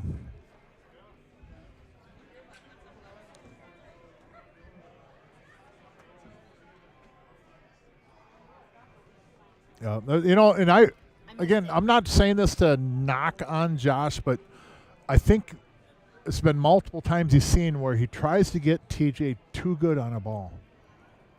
And I think that comes from, and again, not knocking on Josh, but I think that comes from where he may, when he plays by himself, have to get there. Have to get a little bit better on the ball. Whereas TJ just has to see it. And I think that's where they're kind of not really miscommunication or not really being on the same page sometimes. And that's not at Josh's fault. And it's my observation. I'm not saying that that's the golden rule, but it just seems like, let him break here. Get a ball? Yep, got a ball. It just seems like not only in this event, but in previous ones, the ones that I've commentated, that we see that where the lower-rated player tries to get the higher-rated player really good on a ball when the higher-rated player doesn't need to be perfect on the ball. But the lower-rated player, when they play it, they do. And they play it the way that they feel they have to. Like, okay, I got to get really good on this ball. You don't have to. You got a multinational champion playing there. Another guy is Rob Matson. He's been in this event in these tournaments a few times. And sometimes he's had a lower-rated player where it's like they're trying to get him so good on the ball. You don't have to do that. You're not playing by yourself. You have a 740 playing with you. Just don't hook them.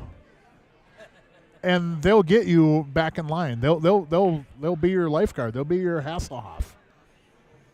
Thankfully, nobody's running around in Speedos playing this game, but they are your lifeguard. That's why if you have a 700 plus 740 with you, you have somebody here that will bail you out, but that you don't have to when you play singles.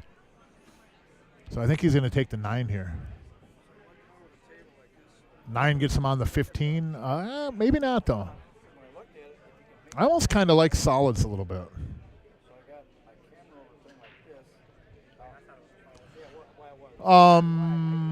Dan, that depends on what division you're in. I don't know. It looks like you might be doing the 3 or the 2. 2 into the 1 ball. Back cutting the 2 into the 1. Shot. I know the AA Masters starts at $80. I want to say it's 80, 60. Do you know tomorrow the entries? Having Leslie pull it up here, I think. But it's $80 for the Masters. I believe A will be $60, and I think B and C is $40. I'll get that confirmed for you here in a second, though. And the doors open at 8 o'clock. You got to go up one more. Okay, here we go. Yeah, 80. AA is 80, A is 60. Yeah, B is 60 as well. And C is 40. The races will be, I want to say C and B are probably going to be races to 4 or race to 3. 3, 4. Okay. 5, and then Okay. C will be a race to 3. B will be a race to 4. A is a race to 5. And then the Master AA division can be 5, 6, 7, depending on what you're rated. And then again, doors open at 8 o'clock for that. You're guaranteed a prize out of the Santa's grab bag, and you're guaranteed a CRs MPA and sponsors Christmas shirt. Huh? I got wine once. You got wine I think so.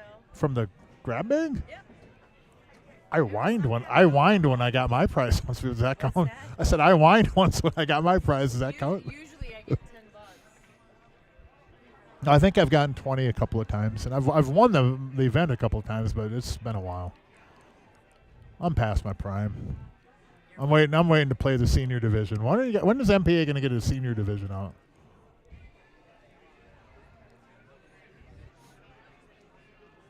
So 9-7, race to 11. Josh Wallstrom at the table. His partner, upper left corner, TJ Steinhaus. Upper right corner is Gino, and Vince Garcia is just a little bit off the screen there. And Josh and TJ have a really, really, really good chance of getting on the hill here.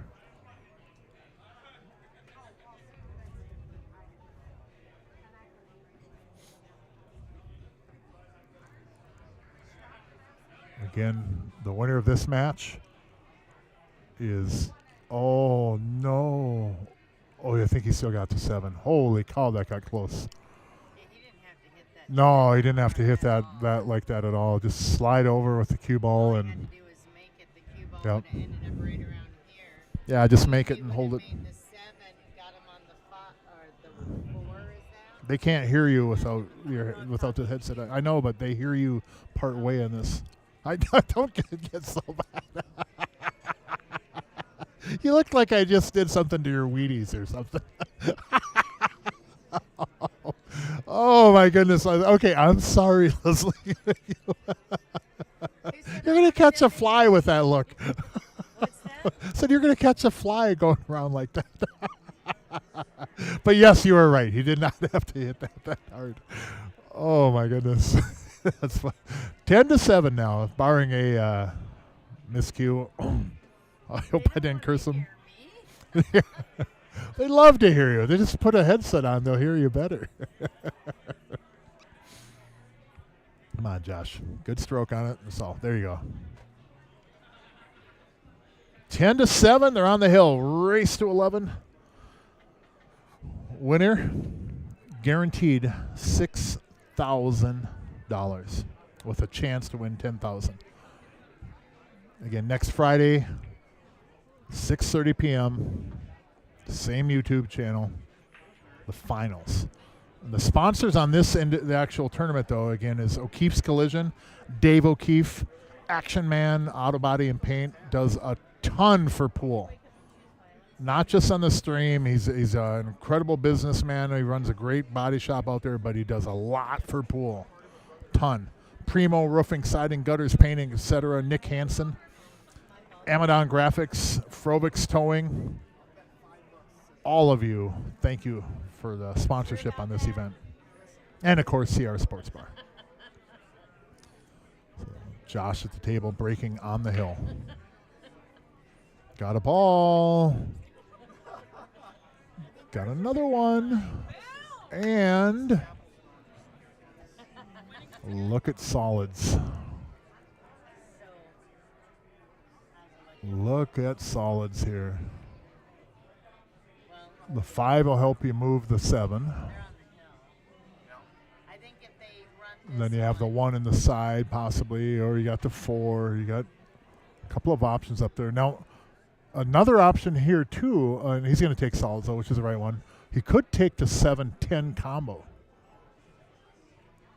and get down here for the stripes, and that's pretty easy too. That's actually not a bad play, but I'd take solids. 7-10 combo would be good. Go over the left side rail, get down here on the 13 or the 12. And that's what he's going to shoot. I'll be danged. Thank you, TJ. I finally, it might have took the whole stream in 2 matches, folks, but I finally predicted a shot right. It's the very end of the stream, possibly, but I finally got one right. I like this. I really, and I know that I suggested it, but I really do like this shot. I like going stripes in this. Just 7-10 and getting down here and dealing with the stripes. I think the one thing that he didn't want to do is deal with that 3 ball. And it may be also that he didn't want Josh to deal with the 3 ball. And I'm not making fun of Josh in that. Don't get me wrong. But that 3 does bring in a lot of variables that taking stripes doesn't. And that's, with all due respect to Josh in that. It wasn't a shot at Josh at all. If I'm running this rack myself, I don't think I would like to work off that 3 ball. But I would shoot that 7-10 combo like TJ did, and it gets a lot easier from there.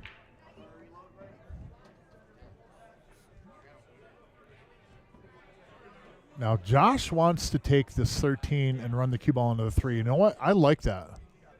Because I don't like this 15. If you shoot this 15 and catch that 3 thin and get down to the bottom rail, you're probably still going to get out, but you just got to run it. You see where the number is in the 3? You just got to hit the cue ball right there. It's a natural spot, just like that. But, oh, no. Oh, no. That was the only thing that could go wrong. Must be a hill game because you know what happens, Mark. Oh, Oh my goodness. Well, TJ, you're back cutting that 12, buddy. Or no, he might have be able to make the 15. I don't think so. Yeah, he didn't want Josh to shoot that ball, but I don't. If I'm going to shoot that ball that Josh did, I'm going to roll the ball in. I'm not going to snap it like that, just because I know the 3 might come back into play.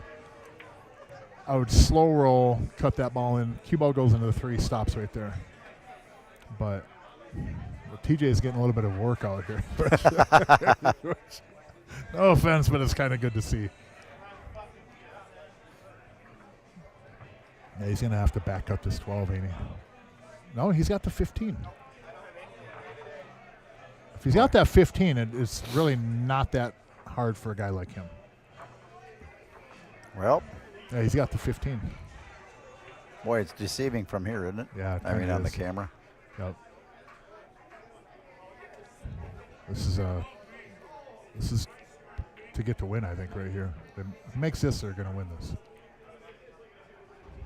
Wow. Man, how'd he hit that ball? How'd he hit it? Oh, my God. Man, oh, man. Just so long as he doesn't hit this too hard or too soft. Hey, he's going to be fine. Yeah, just come up in between them diamonds. Yeah, there Yep. you go. Roll up. Yep, and if you want, there's a lot of ways, depending where he ends up on this. But I'd go over to the side rail and get a little bit better angle on the 12 and roll it just like that. Good shot. Perfect. And here we go. Stop shot and a stop shot. Man, what a match. For the W. What a match. TJ Steinhaus, the lifeguard. TJ Steinhaus. Ladies and gentlemen, We have our final set. they're punching their ticket to the finals. Zach Boss and Dan Key versus TJ and Josh Wallstrom next Friday Wow. at 6:30 p.m. All right, we'll be Facebooking that, but next Friday, 6:30. Thanks, Mark. Have a good Christmas. Yeah, everybody out there, have a great Christmas and a great holiday, and be safe. And we'll see you next Friday on the stream. Thanks for tuning in. We appreciate you. I'm going to turn the stream off and then turn back on for the Friday night tournament, and we will have the stream on tomorrow all day for the MPA Christmas tournament. Thanks, everybody. Have a good night.